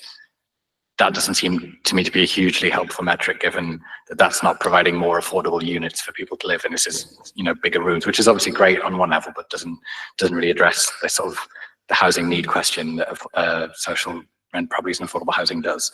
So my question is like, how satisfied are we that this cumulative shortfall is acceptable overall in balance? Because I do seem to remember when phase 4 came, there was a point that was raised about concerns that fell under the amount of social housing that we wanted. And, the suggestion that, we might be able to claw some of that back in future phases with the overage that you've discussed of, profits being put back in. But if each phase is consistently falling under where we want it to be, that cumulative effect is going to be quite significant in terms of, the numbers that we end up being under what's deemed to be acceptable. So I'd just be interested to get officers' thoughts on whether that overall picture is taken into account. Also, in terms of the affordable housing, the tenure imbalance is obviously slightly skewed from what we would prefer in LP 33. It talks in the report about how the proposed tenure mix is responds to predetermined factors of the site, including existing residents returning. I was just wondering if you could talk a bit about how that's calculated, and is that based on the experience of how many residents have actually returned, or more of a sort of speculative how many could return? Because as I think one of the objections raised, a lot of these affordable houses are still unaffordable for existing residents in Woodbury Down. So how accurate do we think those factors used to determine the non-policy compliant tenure mix are? So I'll pick up the point about tenure mix first, and I think that's quite important on a site the size of Woodbury Down. That we've actually already got a registered provider on board, which is one of the reasons why we would accept a diversion from our typical local plan compliance mix. I think we have someone from the registered provider here today, and they might want to talk a bit about why that mix is acceptable to them as a provider. Yeah. Hi, Jake Podetsky from Notting Hill Genesis. So we've been part of the regeneration for a significant time and contracted to purchase all of the affordable housing which is built through the project. We've been involved in all of the phases today, as I've said, which up to and including phase 4 have delivered, I think 608 shared ownership homes and 744 social rent. And we've got therefore substantial experience both in terms of the rehousing of social rented tenants around the estate, but also the sale of shared ownership. We believe that the mix of sizes of homes and the mix of tenures of homes does reflect the demand which we've seen. The shared ownership homes have sold well. They have been of demand from people of a range of incomes and represent a way of purchasing into the estate which is not accessible through the open market homes.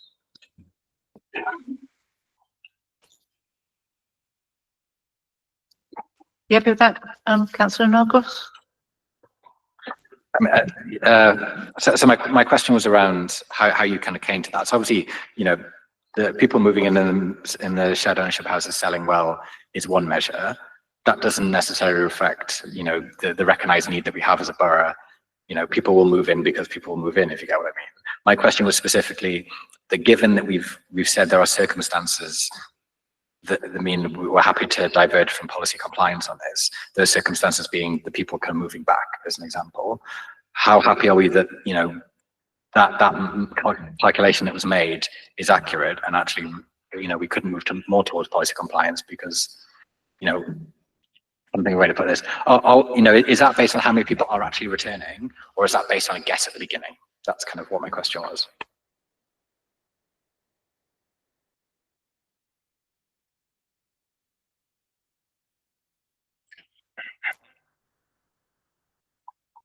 Yeah, the issue that we have to deal with as planning officers, is it compliant with H8, and is it compliant with like policy LP 13 of ours? And like from our perspective, like when we're looking at the minimum numbers, it is, and that would only increase the amount of social rent if we were to go up towards the maximum element. So like H8 compliance has been judged against the minimum.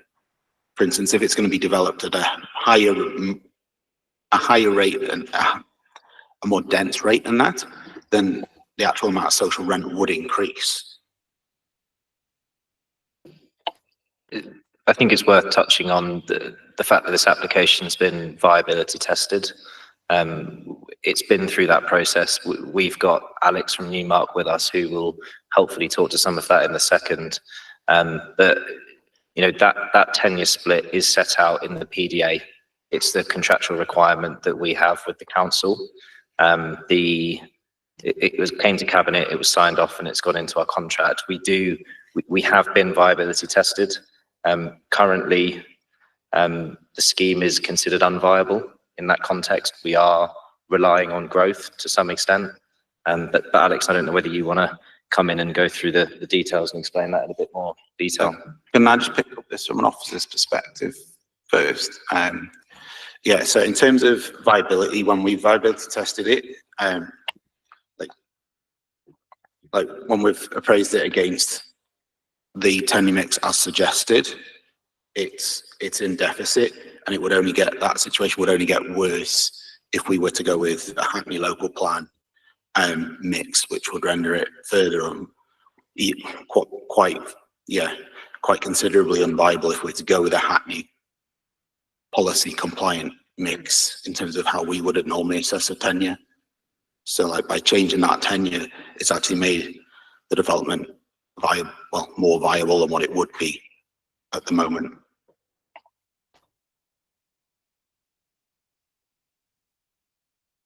Councillor Potter. I just wanted to come back to look at the size of the homes in terms of bedrooms. I know in the original application going back to 2008, it talked about 5 and 6 bedroom homes. I noticed throughout all of these phases that are before us tonight, there are no 5 and 6 bedroom homes. Is that because all of the original intention of 5 and 6 were delivered during the other phases, or because you're finding that there isn't the demand for 5 and 6 bedroom homes now?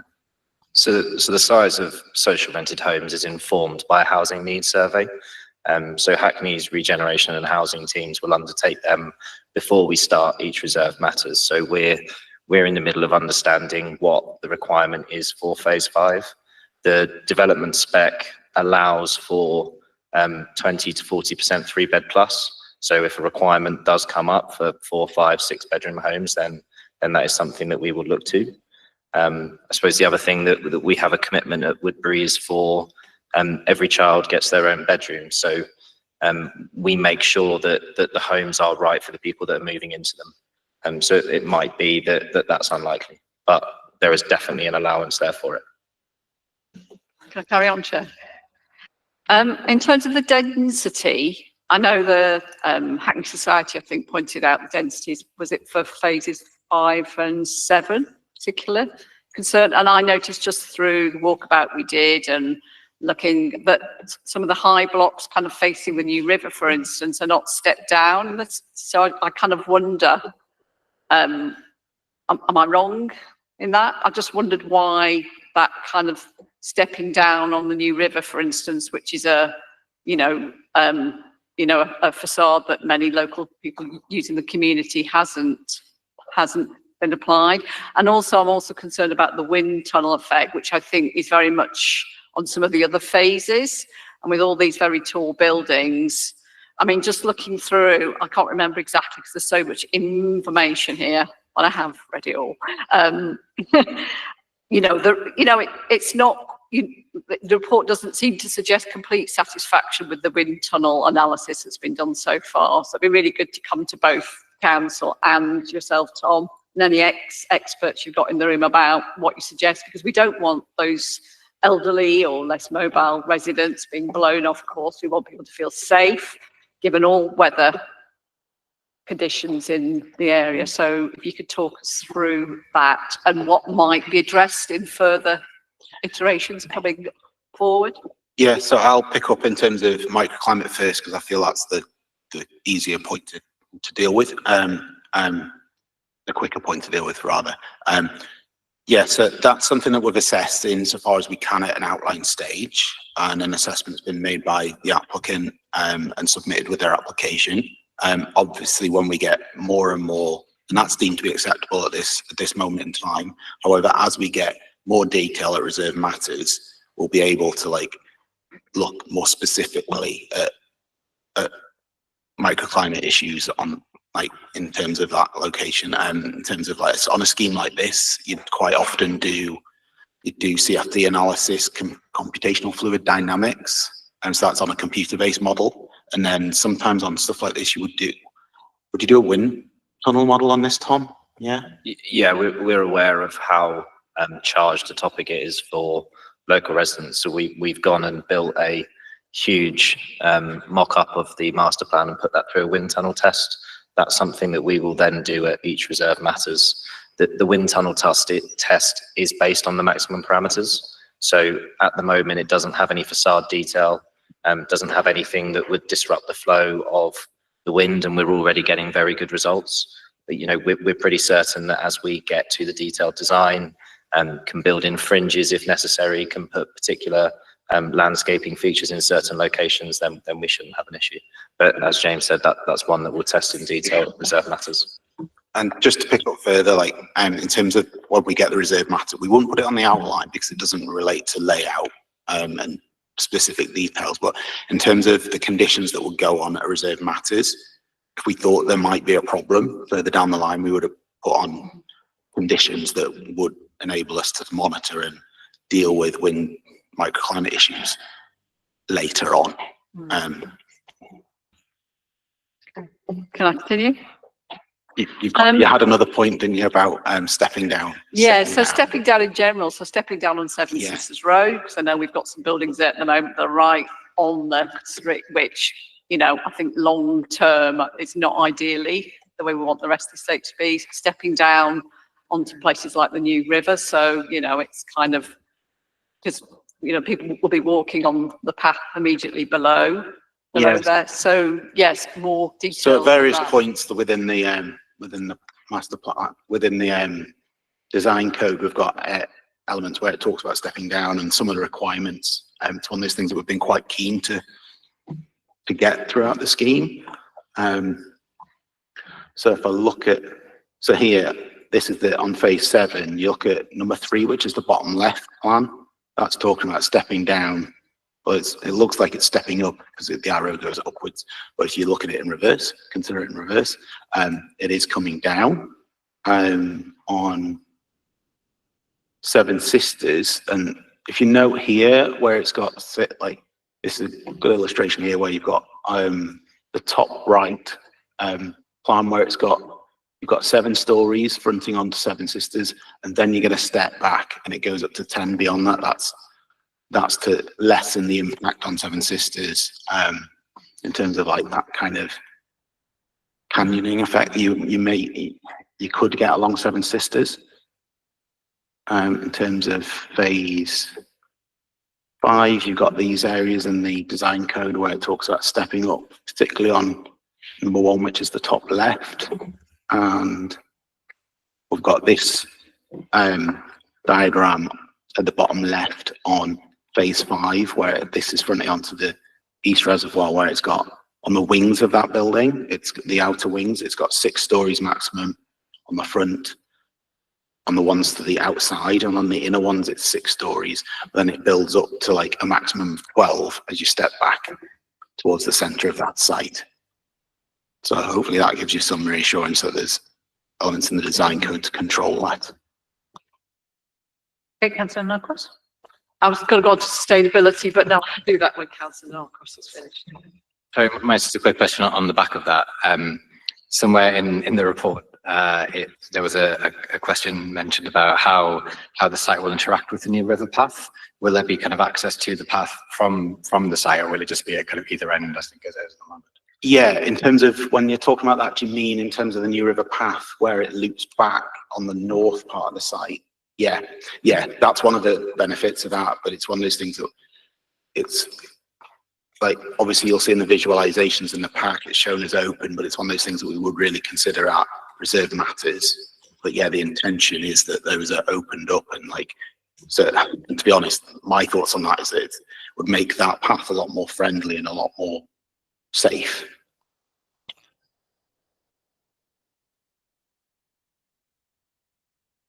Councillor Sadet. Thanks, Chair. I had a couple of questions. One was just really it's for officers, possibly for legal, just to understand the nature of what an approval of a master plan means for future decisions. So if you can just explain that as clearly as possible. I'm thinking, to what extent does this constrain future planning decisions on the kind of, am I right to assume that this sort of sets out the broad parameters or a baseline that must be complied with in the future, and then within, say, if the target for social rent is X percentage to X percentage, then we're not able to impose a requirement in future that would depart from what was agreed at this point? I assume that's the case, but just some clarity on that, and then I've got a specific question that flows from your answer. Yeah, so in terms of like an outline application, yeah, it's exactly that. It's to dictate what the principles of the scheme are at this stage. So that's things like the affordable housing level, the overall quantum of development, like an up to figure, which in this one is up to 3,083. But in terms of what we would be approving as like the approved documents, which is normally what you're used to seeing with an application, you've got the site location plan, which is what you'd normally get. You've got a development specification, which in this instance is quite a detailed document. It's this one here. It's about 26 pages long. But you've also got a design code, which is the design parameters plan, which we have referred to a few times, which is like, as you'll appreciate, it's quite thick, and it's where all these images have come from. The vast majority of these images come from the design code, and that's steered by some things that are requirements and some things that are guidelines. So in terms of comparing that to a normal planning application, you would have like your requirements are more like your conditions, and your guidelines are more like your informatives that we'd have at the end. So like the requirements are very much musts, and then the guidelines are very much like we would like to achieve this. And it's, but yeah, the point of having an outline master plan like this with a design code is that like there's quite a lot of control, but also we would have control via, it would be another application of reserved matters, so it would likely come in front of you guys again, given the quantum of development that's involved. But it would also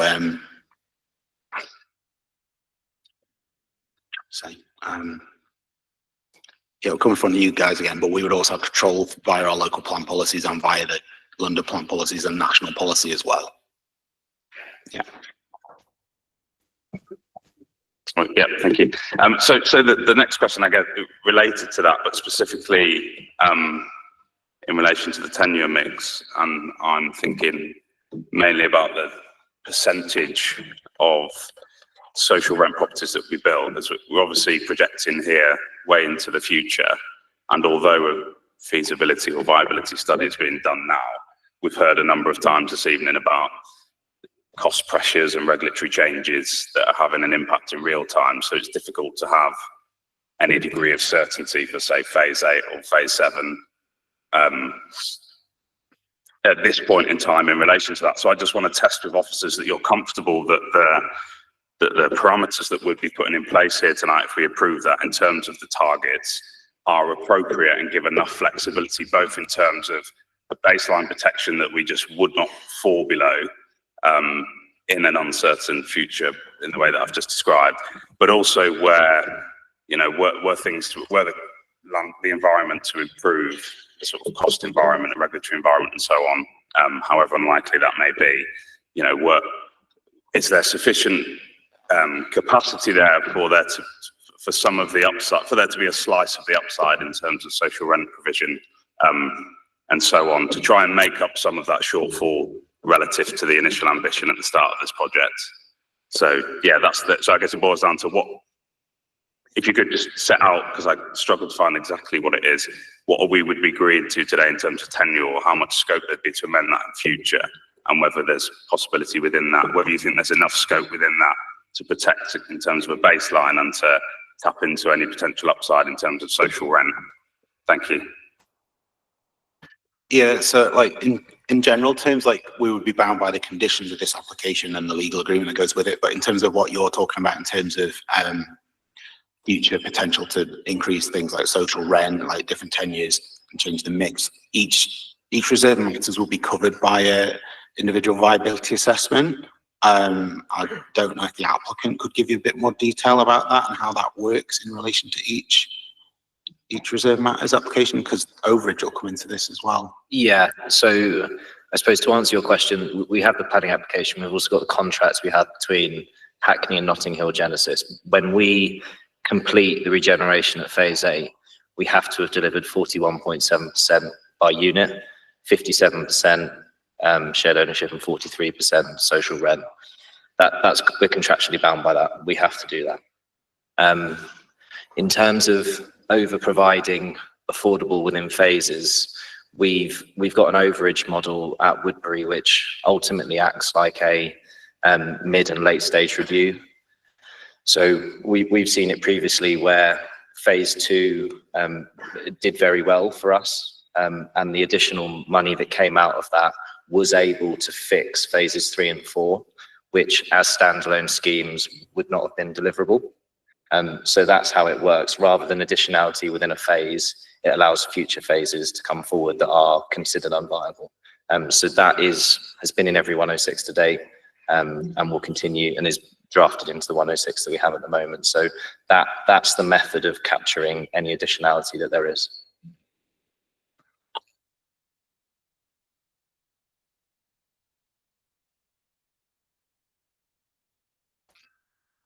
I want to go just ask a few questions on with a sustainability related theme. So I thought I'd go first to Rowley Gardens, which is a bit different and separate, and has been pointed out in the Friends of Rowley Gardens that they kind of don't feel their particular, the fact that they were built later, even though the facades perhaps need some work doing, generally the flats are quite pleasant to live in, and perhaps don't need the same, don't suffer from the same damp and mold conditions that perhaps some of the rest of the estate does. So what is the rationale for the way that that area is being treated on a sustainability basis? I think, as mentioned before, when we've done some pre-planning stuff, that, retrofit is a really missed opportunity for this. So it'd be really good to hear the rationale for why that has not been considered more fully. Do you want to pick up this as to why phase 8 would be in? Because it is newer, but yeah. It is newer, but all phases were assessed at the same time back in the original structural surveys. Decision was made at Cabinet in 2002, and an area of action plan was put forward in 2004. We will continue to, we have to reassess that at each stage. We have to be looking at whole life carbon and all of those principles, and that they're written in there as conditions. But one thing I would say is that when we have been asked to look at retrofit or extensions on previous phases, and it would be the same for phase 8, because the existing homes are undersized and because they have been built to be that height, so the foundations are not deep, you would end up with less homes than there are as existing if they were to be brought up to modern standards. So we've also looked at infill, and you lose public open space or any access to it. So it is something we've looked at, and we will continue to. Can I just clarify? So you're saying that Rowley Gardens space standards are below what is currently. So I appreciate what you said about the rest of the estate, but Rowley Gardens, are you saying the space standards on Rowley Gardens are smaller than what is currently thought to be the right size? Yeah, so previous phases, so phase 5 to 7 was built pre-Parker Morris. Phase 8 came forward at Parker Morris levels, but that still falls short of the nationally described space standards. Councillor, I think our sustainability officer wants to make a point, if that's okay. Yeah, just to elaborate further, we have proposed conditions looking at whole life carbon, circular economy, and depending on the scale of different parcels of development that come forward at reserve matter, whether they're referable or not to the GLA, we've asked for whole life carbon and circular economy statements to be provided at detailed design stage. So that would entail providing adequate information to justify demolition and approaches for circular economy, and that would consider, following circular economy guidance, the potential to adapt and reuse, and that would be something that we would be considering in the future at reserve matters application stage. in any decision, I suppose. Just picking up on Barbara's point about emissions that she made, but also Hackney Society talked about, you know, the lack of the kind of full carbon cycle that you just mentioned. So are you saying that it's very difficult because of the outline planning to actually provide that detail, so it wouldn't necessarily be relevant as part of this application, but would come forward in later stages? Is that? So the applicants provided information at this stage following outline planning application format templates by the GLA. And with that, they've evidenced for now, on the basis of the information provided, that they're meeting minimum policy requirements set out by the GLA for whole life carbon. There are lots of comments and nuances to that we've obviously provided comments on, where improvements could be made, and they've not attained, for instance, the best practice benchmarks that the GLA set, which are more ambitious. However, that minimum policy compliance level is demonstrated. That is on the basis of some quite high level assumptions, I suppose, because it is an outline planning application. So therefore, it's really important to have that more detailed design appraisal, and whole life carbon assessments really depend on level of information, level of detail. So really, it will be at reserved matters applications that we can look in much greater depth at the suitability and whether that, but the minimum policy attainment that's been demonstrated so far would be expected to be a baseline, obviously, for future stages, and then demonstrating that policy has been met, and that's conditioned as well. Thank you. In terms of, I know there's, as part of this development, I think the energy centre isn't necessarily needed, or is that, I think, there's something that, I'm sure I read in the report that it's only going to be if required. And does that relate to the kind of, you know, the ambitious project of perhaps extending to, you know, a wider heat network? And can you talk to us about where we are with that and how likely that is to take shape? Because obviously that's something that we would be very keen to see develop outside of the estate. So the energy centre that will feed the site-wide district heating network has already been constructed. It sits under phase 3A of phase 3. What we have allowed for in this master plan is for a subservient energy centre to be available in phase 6. Based on all of the assessments that we've undertaken at the moment, it's not required. But one of the benefits of an outline is that you can build in that future flexibility. One of the key things is that is the other side of Seven Sisters, so that is helpful. So yes, all future phases will feed into the energy centre that is located under phase 3. That is powered by clean technology, so air source heat pumps that are located on phase 4. We are aware of the energetic scheme up in Enfield, and we, as part of the phase 3 planning application, allowed for a potential future connection into it. We don't need to, we are self-sufficient, but it is there should that come forward.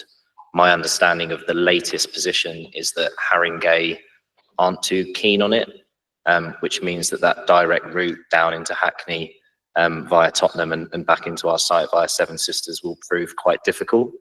So it's more likely that they will be following along the Lee Valley and into the Stamford Hill Area Action Plan area instead. But again, it's very high level. The connection's there if it's feasible and it works.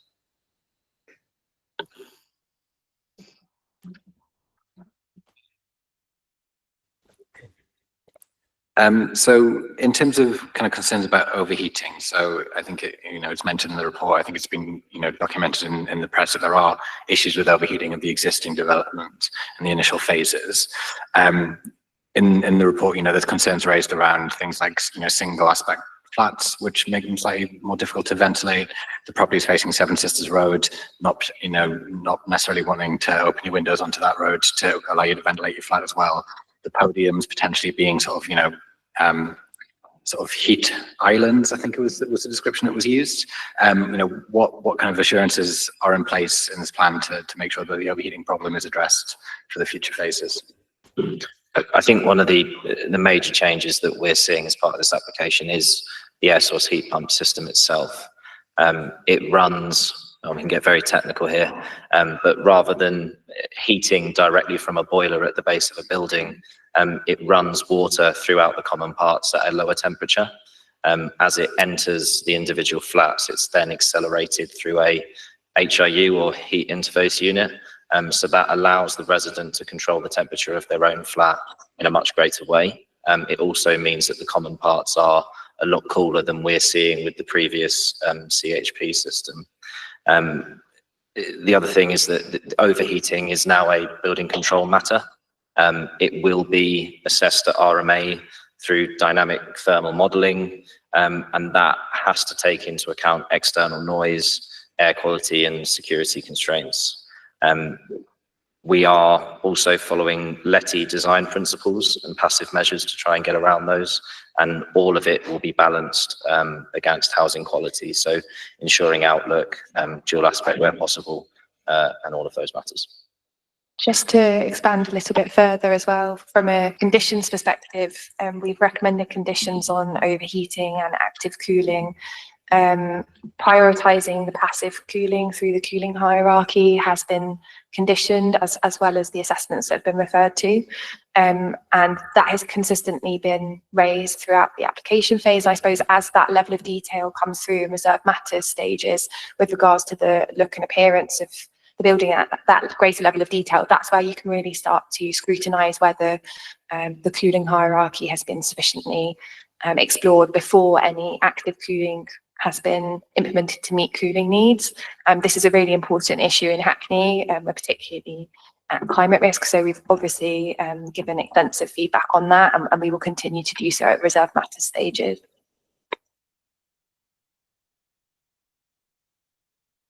Councillor Sadek?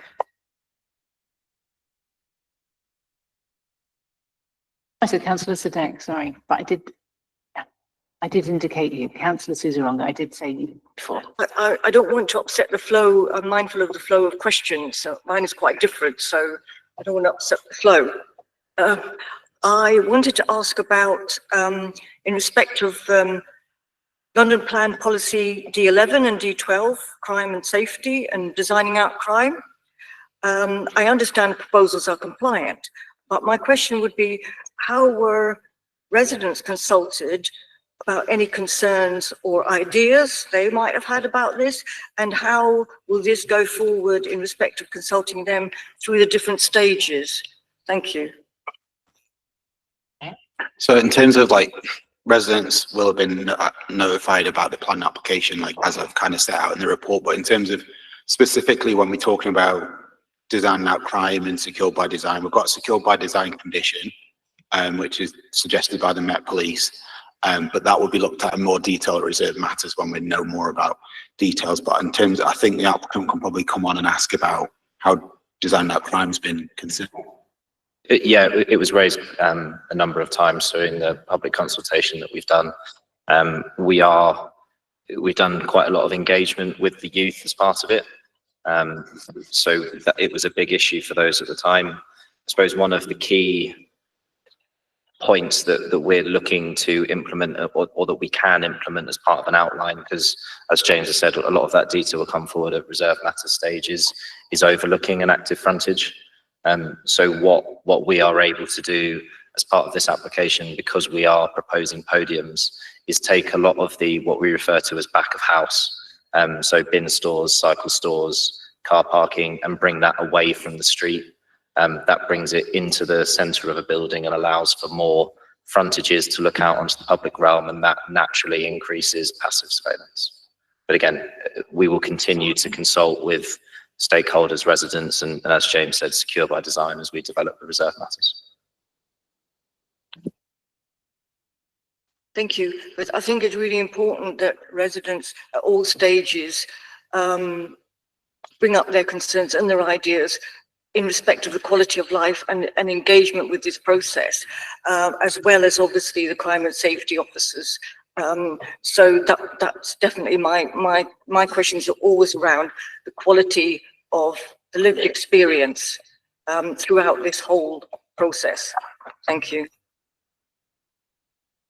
Councillor Stagg. Chair. I had a question about public open space across these phases of the development, just how much that will, that space will really benefit the community. And I think I picked up in the report, possibly from the Woodco submission, that it was 14% of the area will be open spaces, and then around 10% is going to be sort of private outdoor space for residents. And looking at the pictures as you flicked through the slides earlier, it looked, from what I saw, like some of the larger spaces were perhaps going to be in the second bracket there, being available on private residency basis, rather than open to all residents across all the phases or to the public at large. And so I guess my question, or two questions for officers, just to talk us through how you reached a view of being satisfied that the spaces that are publicly available are going to really deliver the community benefit that we want to see for local residents, and how you reached a view of being satisfied with so much of the open space being closed off on a private residency basis. And then the second question is just about the protections in that respect in the conditions, and I just wondered if you could point out which conditions protected this and on what basis. Is it the kind of general conditions around development in accordance with plans and the outline conditions, or is there something more specific that you can point to? Thank you. Yeah, so like, in terms of like access to the open space and the layout, like that's specifically part of the reserve matters. In terms of like when you're talking about like private open space and you're talking about quite big areas of private open space, you kind of refer, I think what you're referring to there quite often is the kind of podiums that we've got, say like on phase 4, which we dealt with last year, that's got quite a large, that's this section here. You've got, that's not what we're considering today, but that's got quite a large, like what we call podium garden. And you may get that in other phases, but like that's not specifically determined right now. And I know that's something, podiums are something that I understand from the applicant that they're actually not overall, they're not that keen on, but it's a necessary situation at the moment due to the level of car parking that's required due to the rights that existing decanted residents would have, and to provide the level of disabled spaces. But yeah, like that's in terms of how those open spaces are accessed, that's something we would look at a lot more in the reserve matters phases, on a phase specific basis. I don't know if the applicant wants to come and say much about that. So we have certain areas of public open space that are committed to being open space that are set out in parameter plans and the design code. So that will ensure a minimum on a phase by phase basis, and that works out at 13,185 square meters across those 4 phases. So that's very much a minimum. When we've looked at the illustrative plans, that number jumps by double, essentially. We have looked extensively at podiums with Woodco in the 70 hours that we've been with them, and we do genuinely believe that at the moment it is the best solution for that back of house. That back of house will have to go somewhere. The main issue that we're having is a significant amount of cycle parking that we are required to provide. So if those podiums weren't there, it will be something else. But we have a commitment, and again, a benefit of an outline consent is that things do change over time. If there's a fantastic solution to bin storage, or cycle parking requirements fall away, then we certainly won't be building a podium. They are very expensive to build, but like we said, it is genuinely the best solution that we have available to us, and we've got a commitment with Woodco to review them at every single phase. I was just going to ask on that point around the podiums, that's really helpful to understand why there's the need to propose them. I just wondered on the existing phases, whether you can share any feedback on how that's gone in relation to any that already exist. I didn't hear that, sorry. Share any?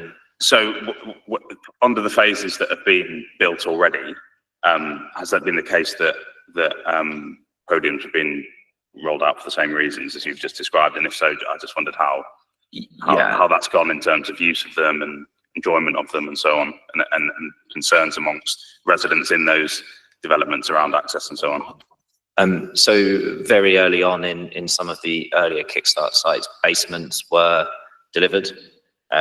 We know now that they are frightfully expensive to build and horrendous for the environment. So it's not something that we are proposing anymore. We do pretty much have podiums everywhere else. They are sometimes used, sometimes not. Quite a lot of the case in the earlier phases, if we take phase 2, they are largely used for amenity benefit of Outlook. We are going through lessons learned exercises continuously with Woodco and those residents as to how they can be used better. The ones that have just been delivered on phase 3 are of a very high quality. As we show people around, they are being used. And like we said, we will continue to learn lessons and speak to residents about how they want them to come forward.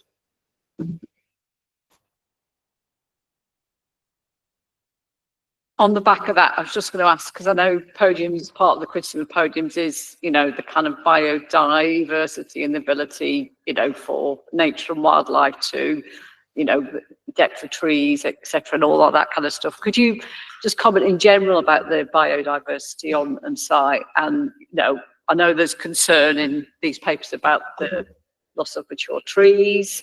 Could you talk to us about that, about what trees are staying, what are going, and what you're doing to mitigate any changes that you're making in that respect?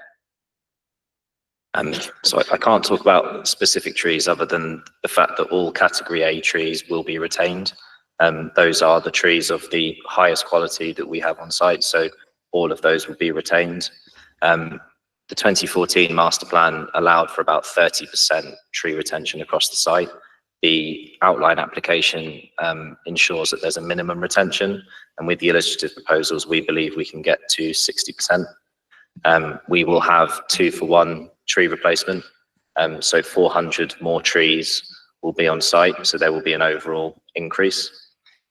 We also have conditions that have been placed on the application that ensure that certain soil depths allow for trees to come forward on podiums and other areas. But it is a matter for reserve matters, but we've got those commitments in there. And can I just make a comment that if it is possible for Tree Line Boulevard to come back into the planning application, I think that would be very much welcomed by the committee. Taken. Phase 3 is constructed close to the pavement line. What the future applications on 5, 6 and 7 all do is ensure that there is sufficient depth between the building line from that pavement that will allow a true greening of that strip. I will allow Vincent Stops to come in if you wish to.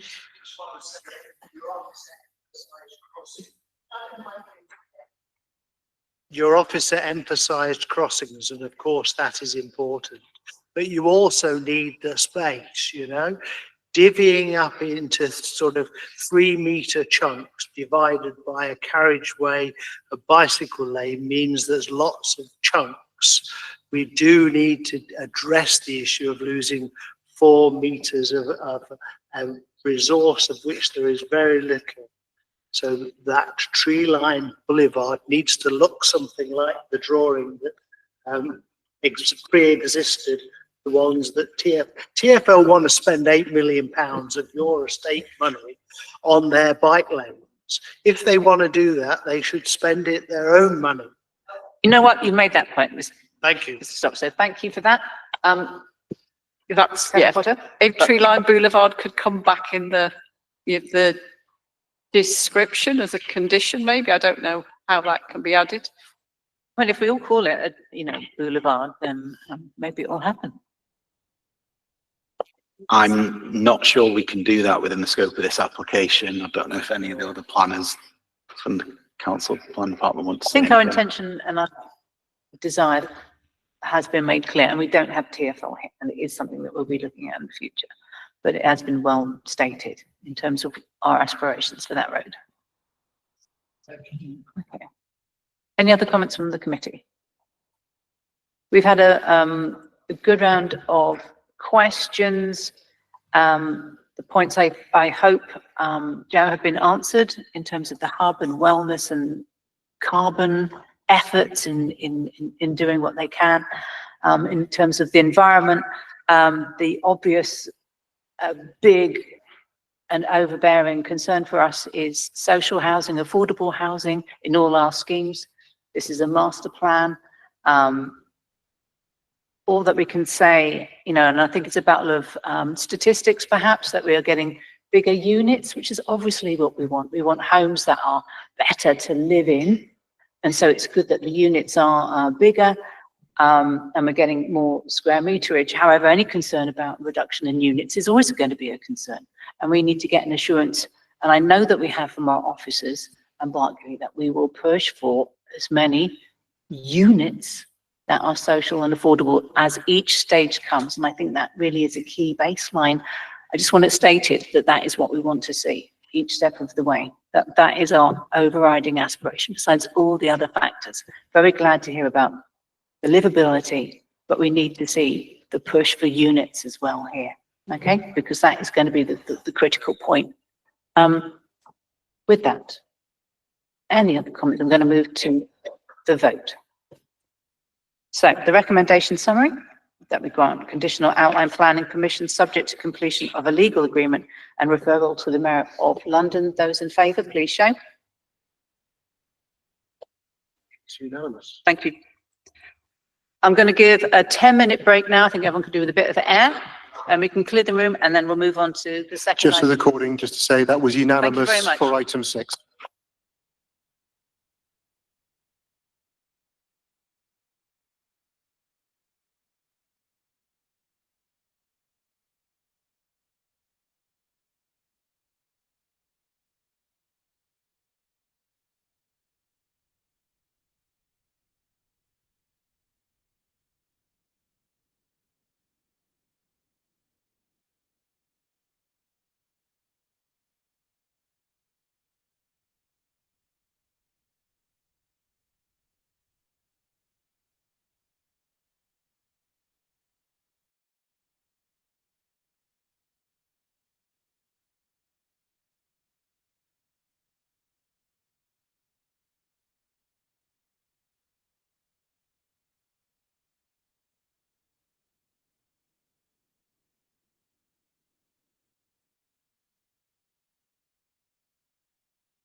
Your microphone is there, and now you are. Hello? Hello? I mean, you don't have to, it's just give an example. Hello? Hello? You have to lean forward, but, Okay. Hello? yeah, pretty good. Yeah? Yeah, but then obviously.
and eliminates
Anwar, we're just continuing as is. Silence from Anwar. Okay, well, it is still live stream, it is still recording. Everyone's back from the break, so Chair, I believe we can proceed. And Anwar's just confirmed, sure. Okay, so just checking everyone's in the room that needs to be, just confirm they've got councillor out now. Sorry that you were delayed in coming, so good to have you in the room. Okay, so moving to agenda item 6, the New Era Estate. Who have we got? Oliver Endicott, please present the application. Thank you. Thank you, Chair. Yes, this application is for the New Era Estates. The proposal is a revised scheme for the redevelopment of the New Era Estates to provide residential units, flexible retail floor space, provided across floor blocks of buildings ranging from 3 to 13 stories, together with associated landscaped communal amenity space, secure cycle parking provision, and refuge storage facilities. So here is the site location plan. The estate is located in Hoxton. You can see it's located in between, get my mouse to work, Orsman Road to the north, Whitmore Road to the west, Phillip Street to the south, and Halcombe Street to the east. We have Regent's Canal. My mouse is not working very well, apologies. Regent's Canal is up here to the north. Ugh, I can't see it. It's not showing on my screen. Sorry. It's hard to show. It's there. There's the Regent's Canal. There is also the Stag's Head pub, which is a listed building, which is not there. I'm not going to use that because you can't see it. Sorry. There's also the Stag's Head pub, which is on the corner of Osmond Road and Halcombe Streets to the east. That is a listed building. And there is residential units. And there's a school also on Halcombe Streets and residential units located around.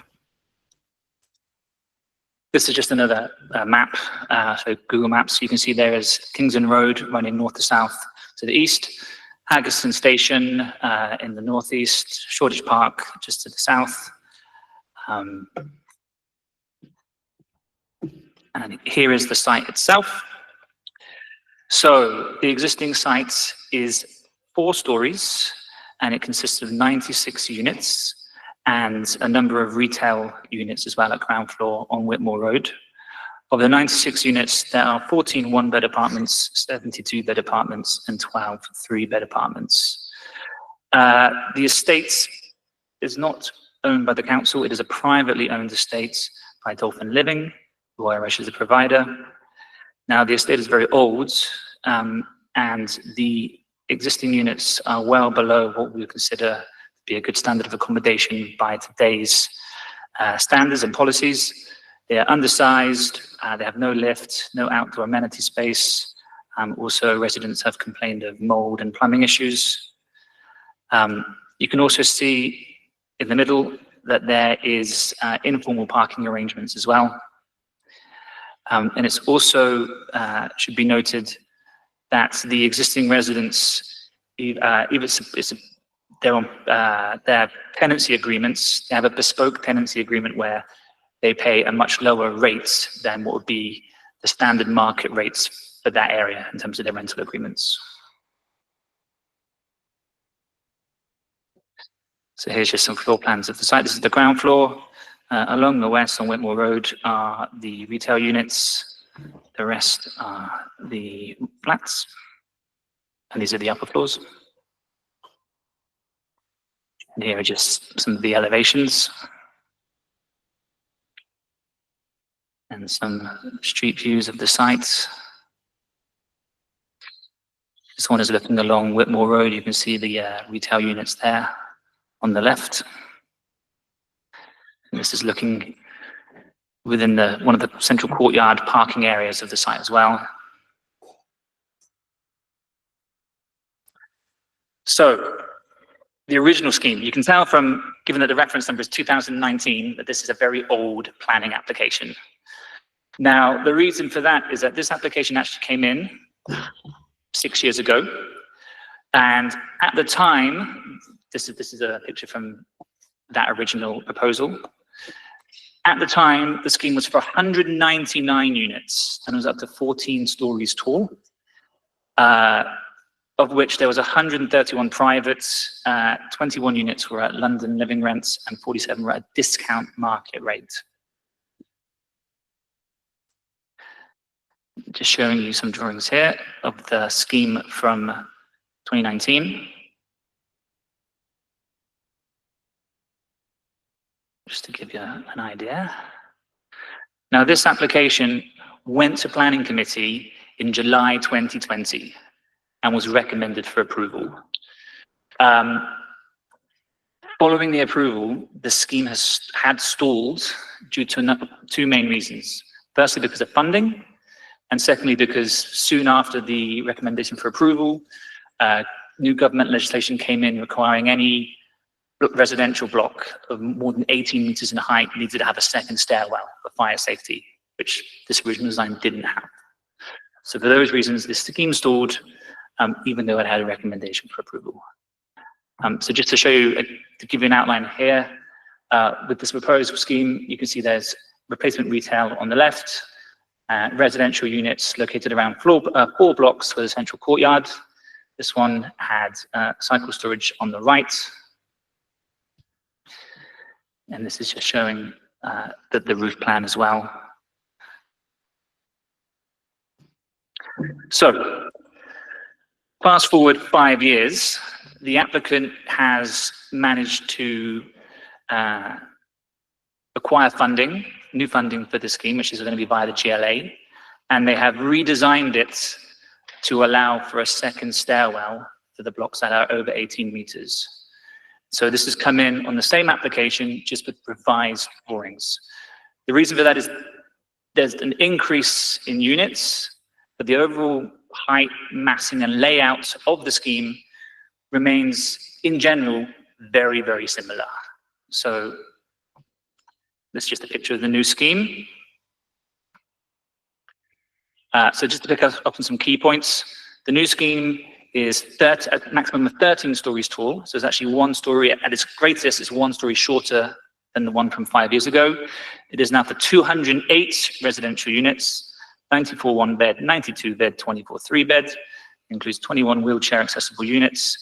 There's 109 private units, 39 units are at the London living rent, so that's intermediate, and there is now 60 units at discounted London living rents. So they will be given to the returning residents, so the existing residents who have been decanted, they will be returning and they will be given a discounted London living rents, which is about 70 to 80% of regular London living rent rates. So even though that's technically not social rents, in practicality, in terms of the amount that these returning residents will pay, will be the same as social rent. Now the scheme is 50% affordable housing by room, and it's 60-40 split between social rents and intermediate rents. It provides 40 on-street parking permits for returning residents only. There's 1 service bay. There's a lot of residential cycle spaces, has a UGF of 0.41, has a huge bionet gain score because there's nothing on site currently. And it also provides over 1,200 square meters of communal space and over 300 meters of play space. So this next drawing is just a good comparison between what was recommended for approval back in July 2020 and what is being proposed now.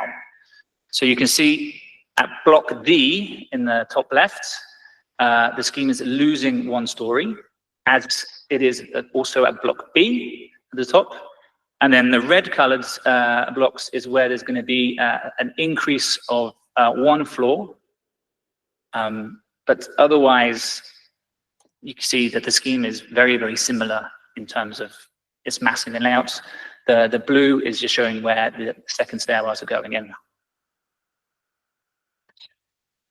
So this is the revised scheme. At ground floor level, we can see it still has the communal courtyard with the retail units on Whitmore Road and residential units sort of located around the 3 other sides. Into the basement. The basement has additional cycle parking. I won't give you every single floor plan as there's lots, but just to give you a flavor again, this is the proposed 4th floor plan, so showing you the arrangements of units at 4th floor level. This is the proposed 9th floor plan on that tall corner on 3rd Street. And this is the roof plan. And what you can also see here is that along with the central courtyard, there is also 2 other communal spaces. One on the north, let's see if I can circle it here. There we go, got it this time. And there's another one on the roof on the corner here.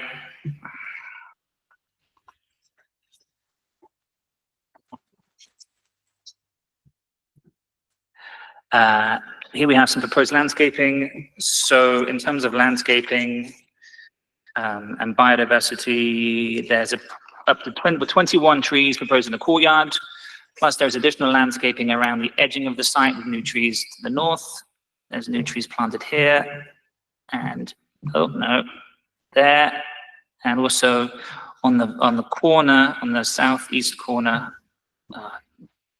doesn't matter. It's the southeast corner, there is additional landscaping and 2 trees. Plus there's also green roofing and biosolar roofs. So we have green roofs along with PV panels as well. Here are the proposed elevations. So it's mostly white brick offset by sort of dark red, brownish brick. This is Osmond Road, so this is the northern elevation. Here we have Whitmore Road, where the majority of the massing is located. In the ground floor, you can see the retail units. This is Phillip Street, so this is the south elevation. In the middle there, oh sorry, at the top here would be where the additional communal terrace would be. And this is Halcombe Street to the east.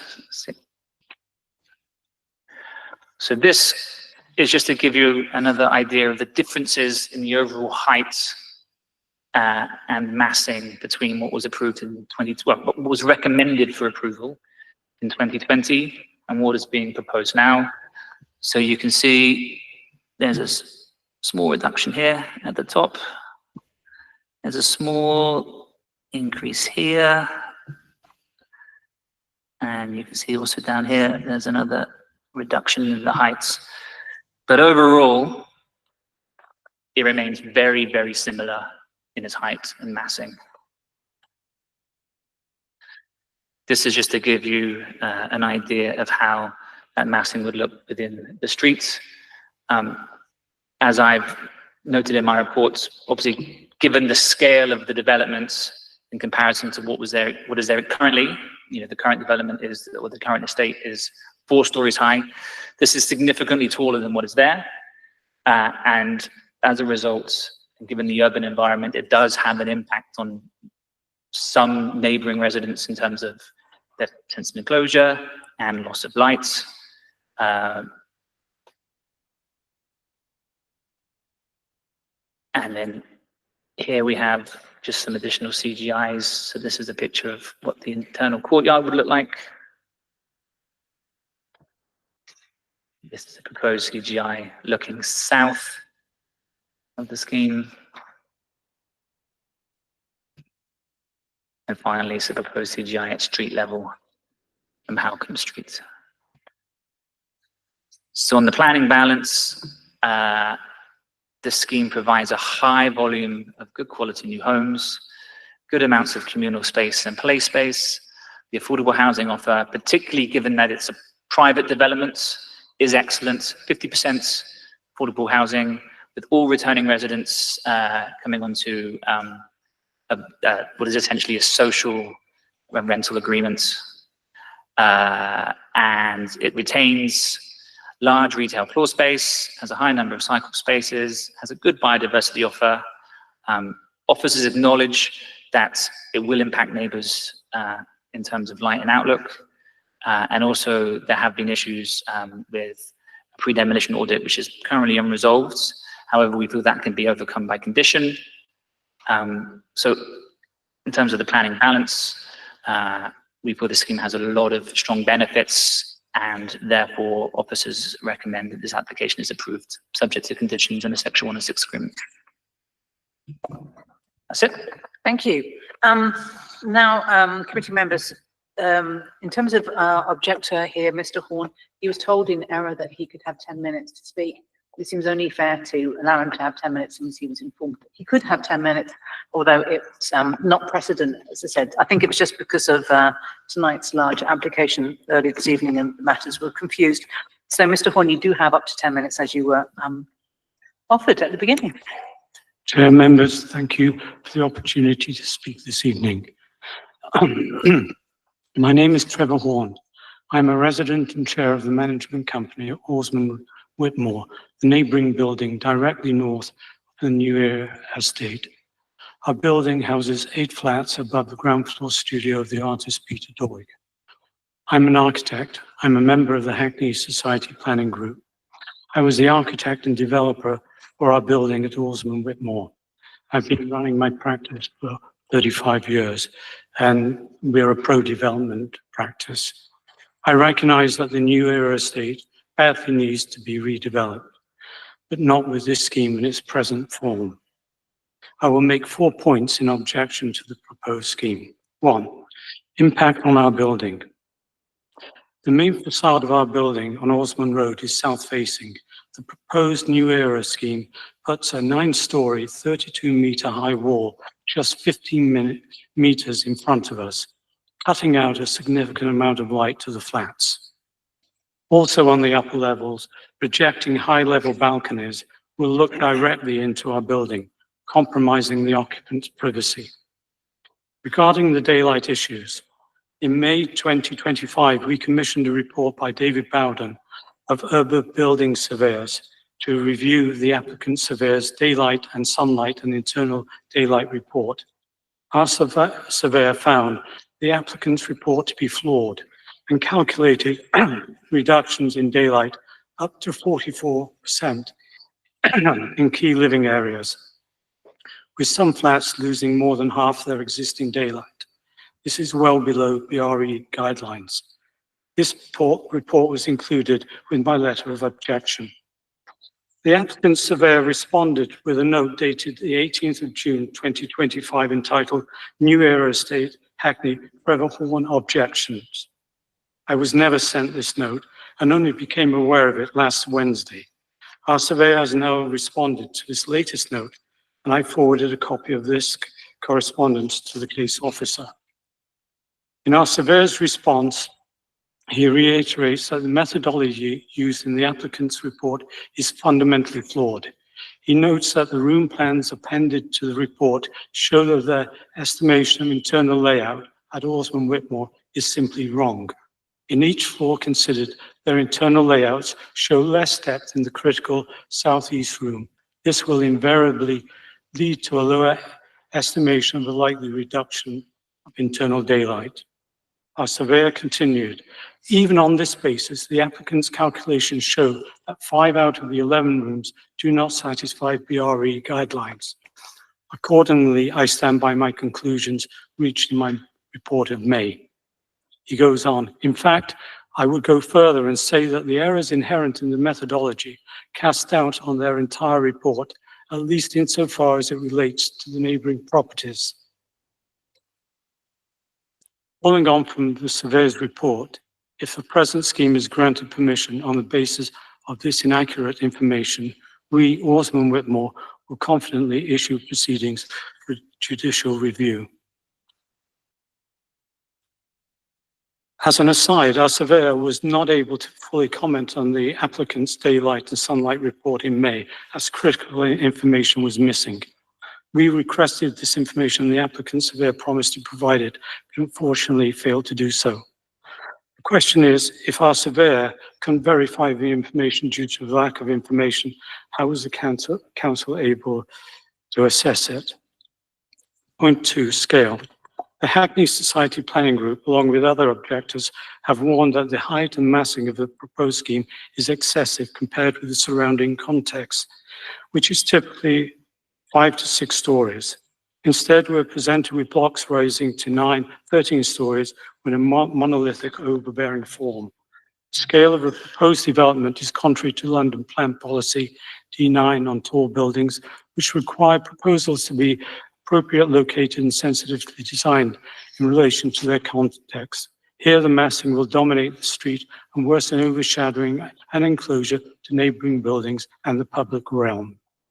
This results in some bizarre measures where the interior courtyard of the New Era estate, because it receives so little daylight, has grass that has got to be artificially enhanced. Point 3, housing quality. Policy D6 of the London Plan and the 2023 Housing Design Standards are clear. Housing developments provide high-quality dual-aspect homes with good access to daylight and ventilation. Single-aspect dwellings should be the exception per policy C4.1. Yet this scheme proposes 68% single-aspect units, far in excess of what is normally considered acceptable. London Design Guide set out guidance to improve housing standards.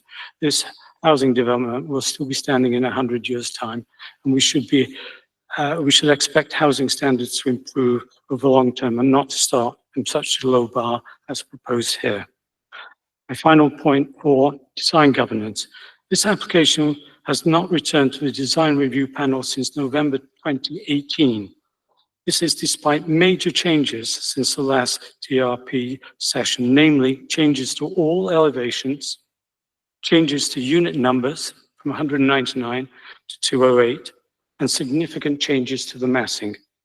There is also a loss of local shop units down from 12 to 4, taking away a very valuable community amenity. London Plan Policy D4 requires that significant schemes, particularly estate regenerations of this scale, should benefit from independent design scrutiny. This has not been allowed to happen. This omission undermines confidence in the quality and deliverability of the scheme. In conclusion, this scheme falls short on housing quality and has bypassed design review safeguards. It imposes unacceptable daylight losses on neighbours and is out of scale with its immediate setting. Taken together, these are not minor technicalities, but fundamental flaws. These issues need to be addressed before this revised application is approved. Thank you. Thank you, Mr. Horn. Now can the applicants, please? We're just going to reset the timer. So, but you have 10 minutes. You can work it out between the who wishes to speak. Let's wait for us. Yeah, hang on.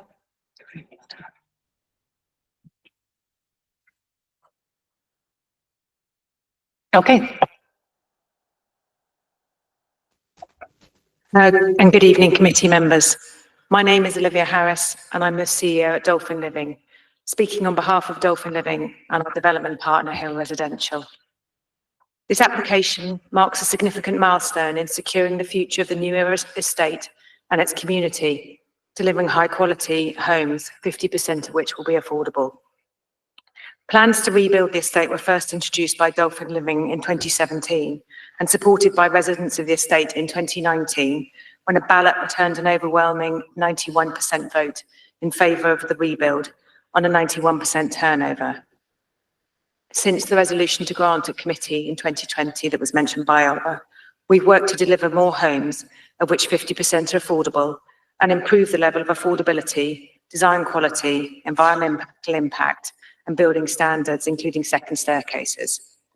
GLA grant funding has been secured, a critical step in delivery, and together with Hill, our intention is to start on site in spring 2026.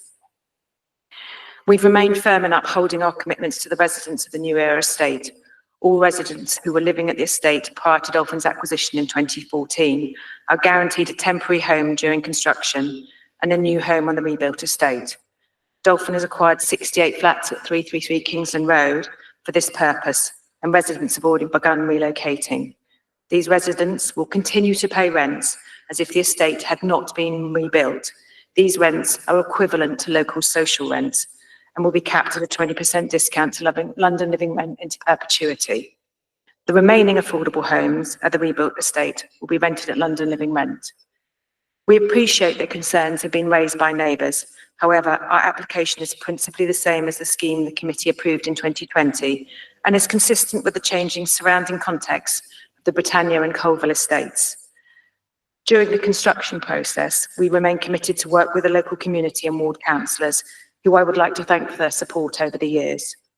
Finally, I want to thank the residents of New Era. Your patience, insight and cooperation have been and continue to be invaluable.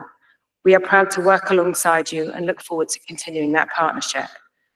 I hope the committee will support the vision for a renewed New Era estate, one that reflects to its past, responds to the present and embraces the future. I'd now like to introduce you to Lindsay Garrett, Chair of the New Era Residents Association, who'd like to say a few words. Hi, good evening. My name's Lindsay Garrett. I'm a resident of the New Era estate and have been since 1994. I've experienced firsthand the benefits of being part of this community. In 2014, the estate was sold to a new landlord who increased rents and residents feared being evicted and were faced with homelessness. We managed a campaign and took a petition to Downing Street. We had the support of Hackney councillors and the Mayor of London at the time. This forced the landlord to sell the estate to Dolphin, a charitable landlord. Dolphin's redevelopment, along with the temporary move to Free Kingsland Road, will enable the community to stay together by providing new homes that will improve the quality of life for all the residents of the estate. For example, the new homes will have lifts, which will make it easier for many of the older residents to get in and out of their homes. We'll also have large homes, balconies and a communal garden, something that we've never had privilege to prior. As I said in my letter of support, the existing estate is crumbling. There have been incidences of damp and mould. Dolphin has addressed these issues as best as they can and carried out repairs. It's obviously becoming increasingly difficult. The residents have worked with Dolphin since 2014 to secure the future of the estate. Initially to improve the conditions and create a fair rent policy, and subsequently residents have been given feedback on plans for the real rebuild of the estate and our move to Kingsland Road whilst the estate is being rebuilt.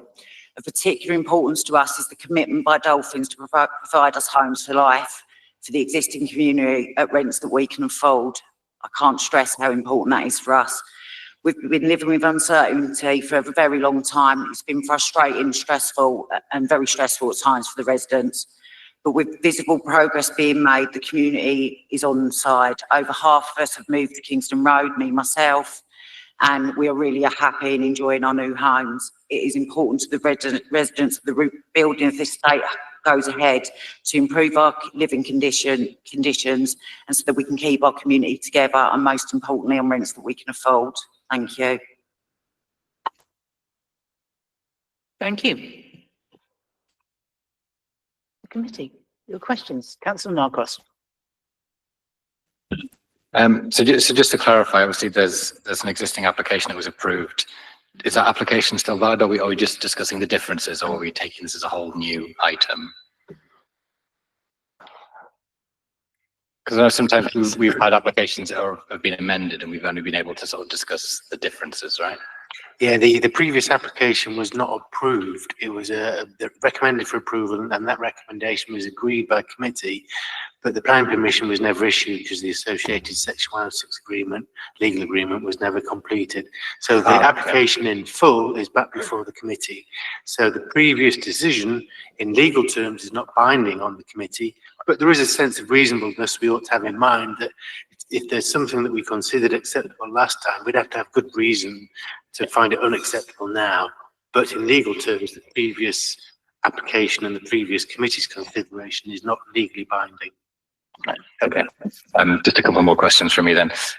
So on the affordable housing tenure, so the proposal includes, I think it was 60 discounted London Living Rent properties. Obviously that isn't a prescribed affordable housing tenure in terms of our plan or you know, the London plan. I was satisfied that this, obviously it's a non-standard arrangement. You know, you mentioned it was for the residents in perpetuity. is that for those residents in perpetuity, or is that for the properties in perpetuity? My understanding is for the residents in perpetuity, or is it for those properties in perpetuity? Thank you, Councillor. I'll pass over to colleagues, Matthew from Dolphin Living, who can provide a bit more detail. But in short, an initial discount will be provided for the returning residents that would be broadly equivalent to a 30% discount. Obviously, after those returning residents may vacate and those units are reoccupied, that unit will continue to be capped at up to a 20% discount. So it would continue to be capped at London Living rent, is that what it would be? Sorry, yeah, Matt Lamb from Dolphin. So the 60 homes are secured in perpetuity as rents that are equivalent to social rent.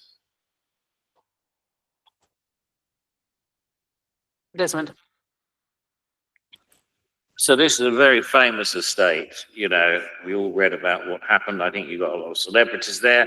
Unfortunately, I wasn't invited, even though I think I was a civic mayor at the time, but no matter.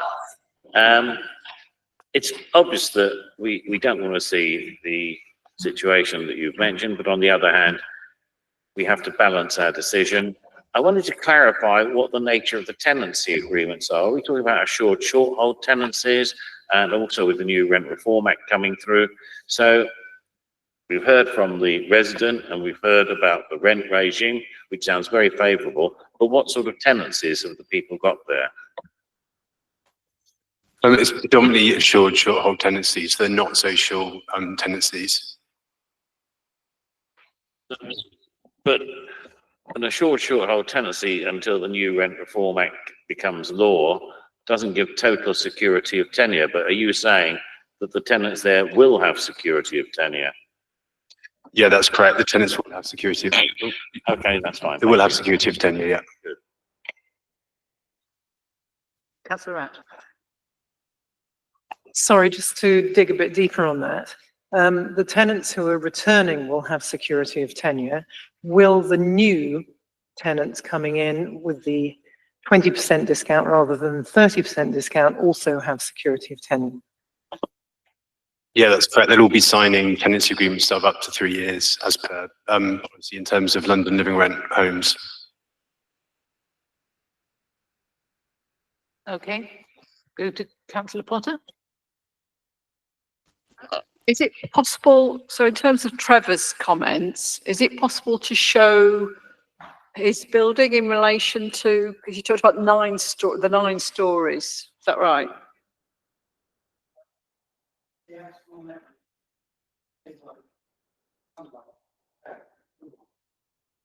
So can you point out which building Trevor's referring to? So it's that one there, okay.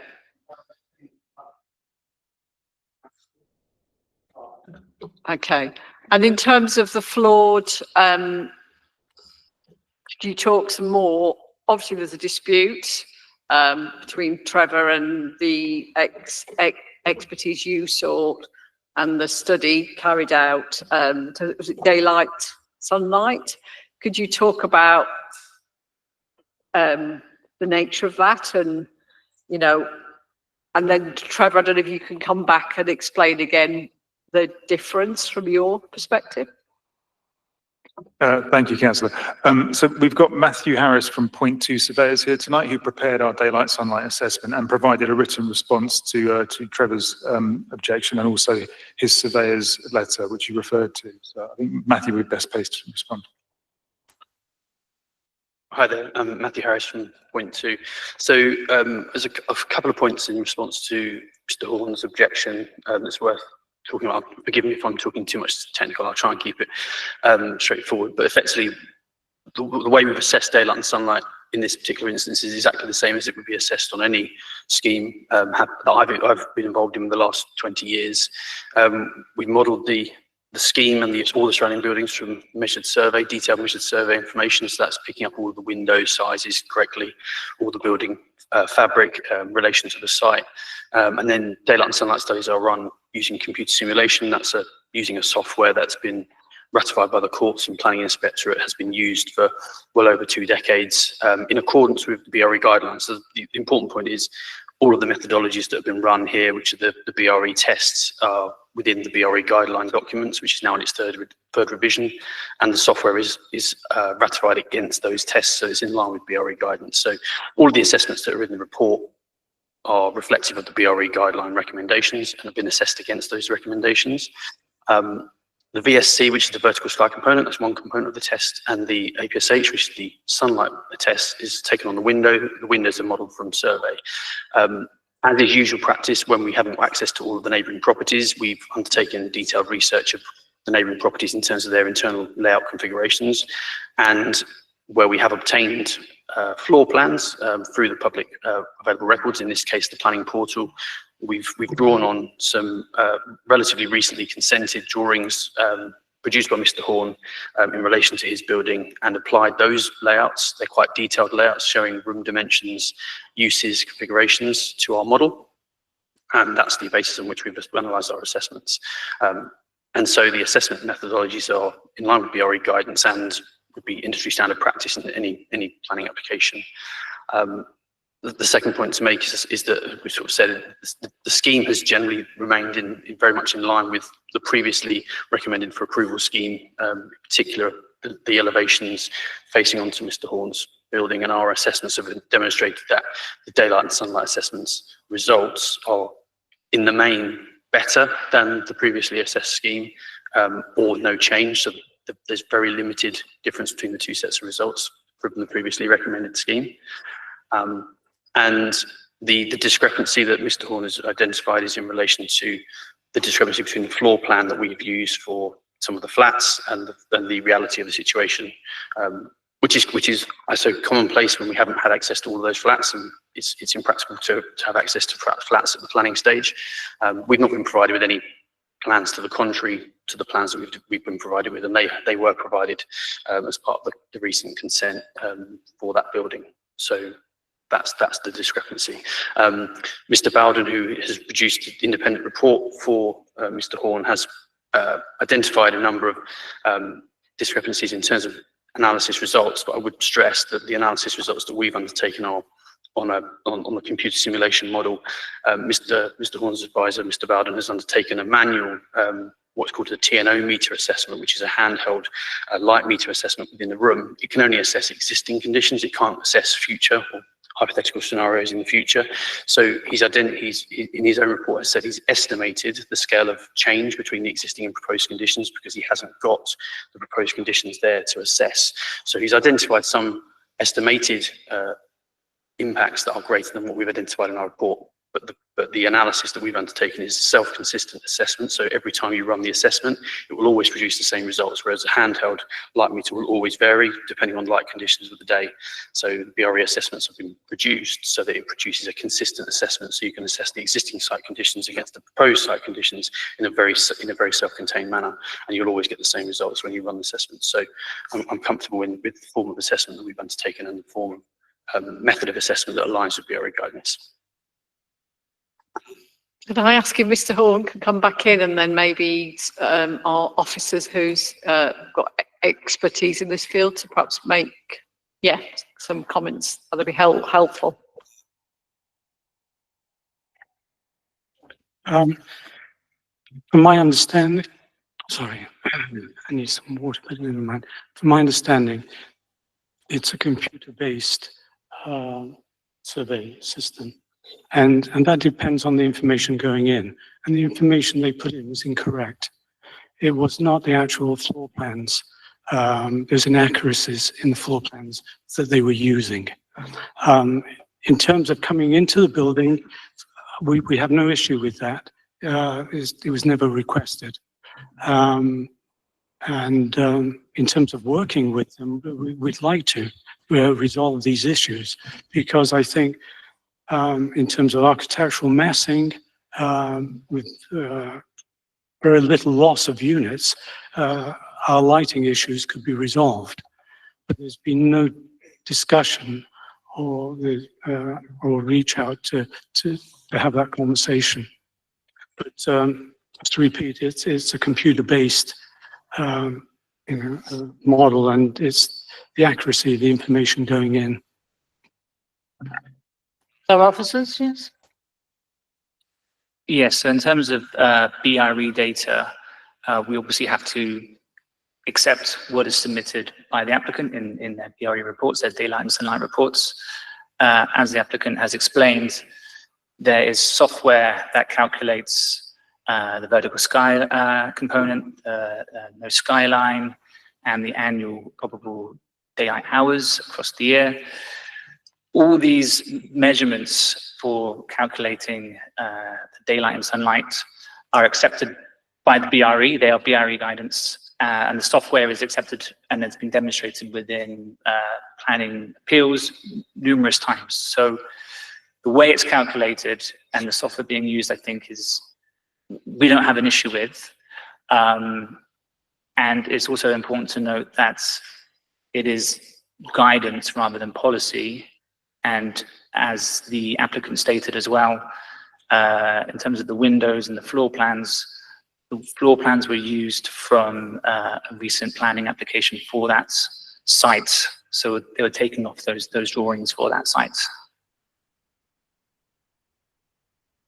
Does that answer your question?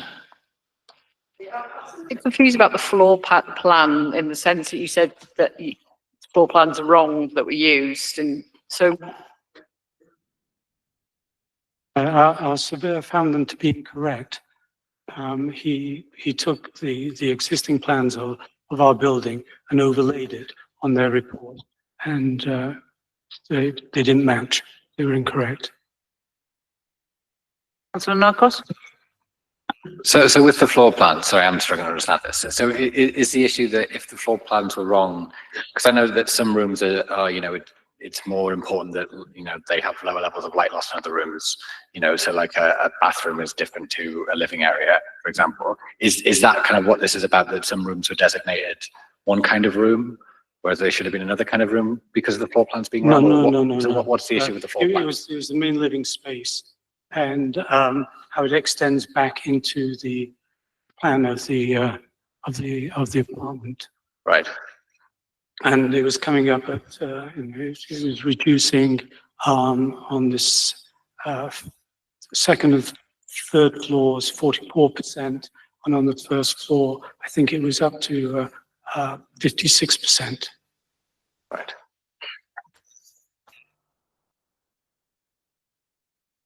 Officer, do you want to just hear any confusion? Yeah. Well, I mean, if the applicant wants to go into more detail from point 2 again, just as a more detailed rebuttal, I'll allow them to. But I just want to have members keep in mind that the scheme is still, in terms of its height and the impact on that property, it's the same height and massing as what was previously approved recommended for approval in 2020. So the impact on those units is essentially the same. Also, officers accept that the development does have some impact in terms of noticeable loss of light and daylight across some of those rooms and windows. Notwithstanding that, taken in the planning balance, despite some harm to those rooms and those units, the benefits of the scheme outweigh that potential harm. And I'll pass it back on to. Thank you. There's 2 points, I think. So the first thing about the assessments, there's 3 forms of assessment, 2 of which are on the outer face of the window, so the VSC and the sunlight assessment, both of which have been survey measured out externally, so they're accurately measured. It's irrespective of room use and size. And in those instances, the retained levels of VSC are considered to be commensurate with what you would expect in urban environments, so despite some alterations. And also, okay, and so so just in case, the vertical sky component assessment is the primary test in terms of the BRE assessment. So it's the first test of the BRE guidelines, and it assesses the view of sky from those windows. So it's an indicator of whether there would be a noticeable change in light and whether the retained levels are acceptable for a certain environment, in which case, in this instance, they are. They're irrespective of room use, so it doesn't affect the layout in any way, shape, or form. Similar with the sunlight assessment, with the internal NSL assessment, which is the assessment of daylight distribution within the room, that is affected by layout and depth. the layouts of the units that we've assessed have been aligned with the plans. There may be some discrepancies in terms of where the room depths are, but the shallowest rooms that we have are over 5 meters deep, which the BRE guideline accepts that any rooms over 5 meters deep, then the no skyline becomes misleading because it becomes more deeper into the space. Irrespective of all of that, even if the layouts were different or a different form, a comparison with the consented or the previously approved or recommended approval scheme would be exactly the same, because of the way the light falls within those rooms. So I'm confident that even if those room layouts were to be different, the comparison with the previously recommended for approval scheme would be the same. And it would still demonstrate that there would be either no change or an improvement from the previous position. So that would be my point. Director. Thank you, Chair. I've got a couple of different issues. One thing is that I don't particularly want to get too massively hung up on the idea that we've already given this planning permission once, 5 years ago, and therefore, you know, we can't go back on it, because planning rules obviously change. And indeed, the reason that this got delayed is because the planning rules changed in terms of needing the extra staircase. So it does seem to me that we are able to look at it with a critical eye. And I suppose in that regard, I'm really disappointed in the number of 3-bedroom units that there are for property which is purposely designed to accommodate a significant number of social households. We are desperately in need of 3-bedroom houses in this borough, and particularly in that area. I personally think it is an oversized development. I think it's too tall, and I can imagine why it kind of goes through in that area, because obviously with the tall buildings around Britannia, there's precedent there for tall buildings already. But it's really disappointing that there aren't more 3-bedroomed houses, and particularly because in that Britannia development too, we've got such a lot of 1- and 2-bedroom developments there too. So we've got this kind of nature of development that we're approving endlessly seems to be encouraging, for want of better expression, gentrification, with people moving into the area and not doing enough for the people who live here already, who want to have families and who want to expand. I think that's a general observation. And I just find it for a housing association which has got benevolent attitudes, I think it's disappointing that there are so many 1-beds and so few 3-beds in this particular development. And I also see, from the point that Trevor made about the single aspect, 68% single aspect is definitely not good practice at the moment in terms of our planning rules.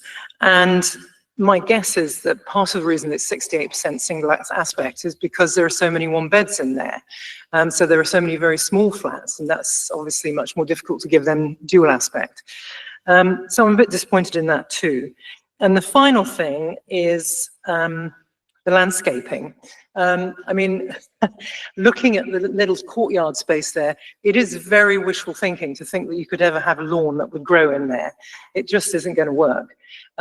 So I just wonder, you know, how realistic is the landscaping that you've got planned for there, and what are you actually looking at putting there? So I'd just like a bit of comment really on some of that from both the planner and also from the applicant, please. So in terms of the housing mix, as I'm sure the applicant will speak in greater detail in a second, the first step was to ensure that the returning residents are given accommodation that they previously had, and obviously that is being provided at a discounted London living rates, so a very, very low rental rate. So once that has been achieved, it's then ensuring that the housing mix is, the remaining housing mix is viable and was working within the sort of rough massing and layout of what was originally recommended for approval, in order to not alter the scheme too much. I accept that there could be more 3-bed housing, but that's always, you know, I appreciate that there's a great need for that across the borough. Again, I think you have to look on the balance of the scheme It is still providing some 3-bed housing. It is providing a lot of affordable housing for this a private scheme. Taken into consideration, especially given the problems that the scheme had in the recent past in terms of viability and the stairwells, that it remains a well thought out scheme, and the applicant has tried to ensure that it has a decent mix. In terms of the single aspects, you know, a lot of the single aspects of the units that face into the courtyard, again, it's not ideal, but given the layout of the site, it's something that is likely to happen when you have these sort of rectangular sites with the central courtyard. You see that quite a lot. Again, overall, in terms of the quality of accommodation being provided, the units are of a good size. They all have private balconies. There's good communal space. They receive acceptable amounts of lights. Would we like to see dual aspects on every single unit? Yes. Is it always possible? No. So we take the scheme for what it is. We look at it in the round. Obviously, as members, you'll have to do the same. You'll have to make your own planning balance. But for us as a council, our opinion is that if the benefits of the scheme, you know, it's acceptable in terms of its quality of accommodation and should be recommended for approval. And the final issue in terms of landscape, we don't have our biodiversity officer here. However, sorry. Okay, sorry. Sure. Our biodiversity officer is not here, but I can come in just to draw your attention to 8.288 and 8.290 of the committee report, highlighting that in that courtyard area, the understory planting will consist of shade-loving plants such as ferns, geraniums, cyclamen, and hellebores. And then furthermore, she highlighted that the selection of planting has been made using principles of shade, sun, and wind tolerance throughout the landscape proposals. So I think maybe the drawing here shown isn't showing the granularity of the detail of the planting mix, but that has been scrutinised in quite robust detail by the biodiversity officer, and a requirement has been made for a soft landscaping and planting strategy at a more detailed design stage. And I think overall she was quite satisfied with the overall planting mix at this stage of the design detail. I'm going to give Councillor Cicerone. Thank you, Chair. It's just a quick follow-up as we're talking about landscaping. Is there any way we can improve our urban greening score? Maybe identify new opportunities for greening at this stage? Thank you. I think it would be difficult to request more landscaping than what has been put forward now. However, in terms of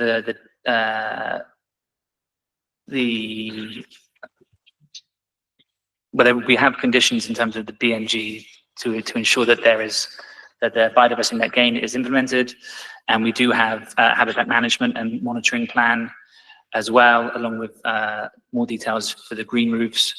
So what has been provided, we have conditions to ensure that will be implemented and maintained, and also in terms of their BNG and their UGF scores, they are both compliant in terms of what we're looking for. Just wanted you to say you could squeeze in a few more suds. Okay. I saw Councillor Narcos next. So my question was on the commercial units. So obviously the site at the moment has a lot of sort of smaller commercial units, sort of smaller independent businesses. The plan, I think, is for a larger supermarket site. Obviously that's kind of, I guess, like retail consolidation, you could say. How happy are we that that sort of supports, you know, diverse and, you know, vibrant communities by reducing the number of different kind of commercial offers on the site?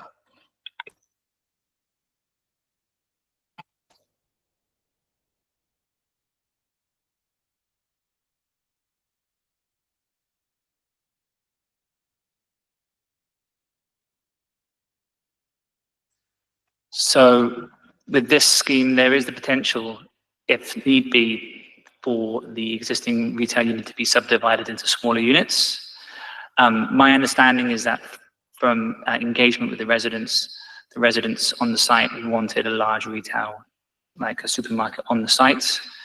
I appreciate it will result in a loss of currently independent stores, but it will still be maintaining a large amount of retail floor space, and there will still be a large shop front.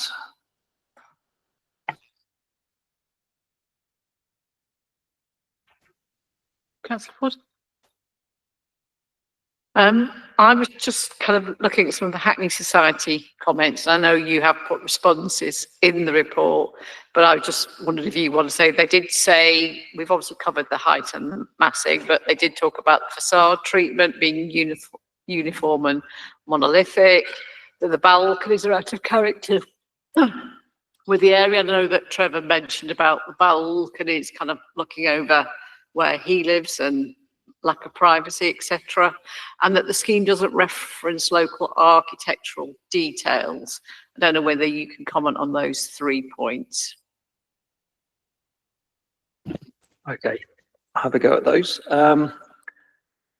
So in terms of interest in the architecture, the external architecture of the proposal, firstly, I should say that the original version of this scheme was based on an award-winning and very successful scheme in Bromley by Bow. So it's a very similar layout around a courtyard with a smaller massing at one end to allow light to penetrate that courtyard. So this scheme, the updated scheme, is working with that quite solid foundation. The external appearance of the building, I don't think it is monolithic or dull. It varies as you go around the building. There's quite a lot of interest, particularly the ground floors have interesting brick textures added, which weren't in the original application. The materials are more coordinated than they were before. So there's a lot more sort of cohesion to the building, but we've also introduced, or the architects have introduced, these additional volumes in a darker brick to create sort of interesting focal points at a higher level. On the inside facing elevations, the ground floors have quite sort of lively stripy patterns of stripes of brick, which I think are quite fun, and reflect some of the design review panel suggestions that the scheme should have some joyful elements. And in terms of the balconies on Whitmore Road are inset, so they're not very prominent. You know, they're neatly inset within the frontage of the building. And on the other elevations where there aren't Halcombe Street frontage, there aren't neighbours opposite, so balconies are projecting. They can project, and projecting balconies are positive for residents. And on the inward-facing courtyards, there are more projecting balconies, again, because there's sort of capacity to do that there. And on the north-facing elevation, there are very few balconies. Most of them are around at the sides and facing inwards to the courtyards. But yeah, as you've noted, there is a high-level balcony, and yeah, a high-level balcony, which, well, yeah, there will be some activity at that higher level, and but it's relative. It covers a very small part of that frontage, and I think the impact of that balcony will be quite minimal. Is that the balcony that's facing Mr. Yes. Horn's building? Okay, so there's one high-level balcony, there's not a series of balconies. Sorry? On that corner, let's have a quick look. I think most of those balconies face Whitmore Road, but have a side facing north. Okay. Good. So there's three, okay. Thank you, Chair. That's correct. Thank you. Just a question really about where the, if you like, the social housing elements are going to be. Are they scattered around the building or are they kind of grouped together? Thank you, Councillor. The affordable housing will be provided within blocks A and B, which is the northern half, and the market housing will be provided in blocks C and D, which is the southern half. Could we have a look at those with the representation so we can sort of see what they look like? The scheme is tenure blind, so there's no difference in the design and layout of the affordable or the market house.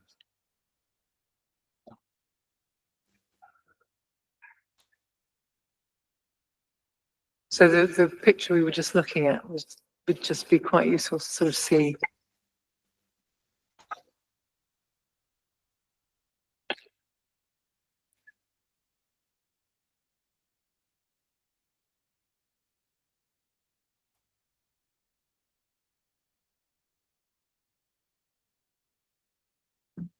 We're saying that they're all the same size, they're all the same spec, they're all the same, but will be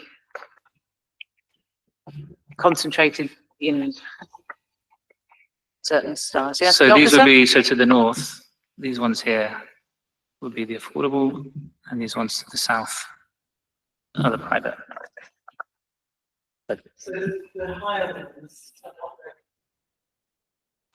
Yeah, that's correct. So the block D, which is the tallest block, is market accommodation.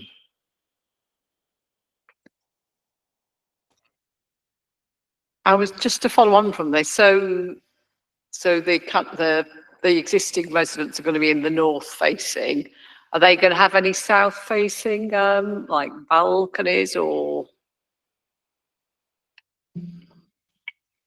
Yes. So the northern blocks include dual aspect units that face both north towards Osman Road and south towards the courtyard, which you can see just on the northern edge of the courtyard, just there. And so yeah, and then they obviously also have east and west facing units as well as the south facing into the courtyard and the north onto Osman Road. And the blocks A and B, the northern two blocks, also have a communal terrace with an additional area of child play space, which you can see on the roof plan there. And both of those cores have access to that terrace, which has got some additional doorstep play.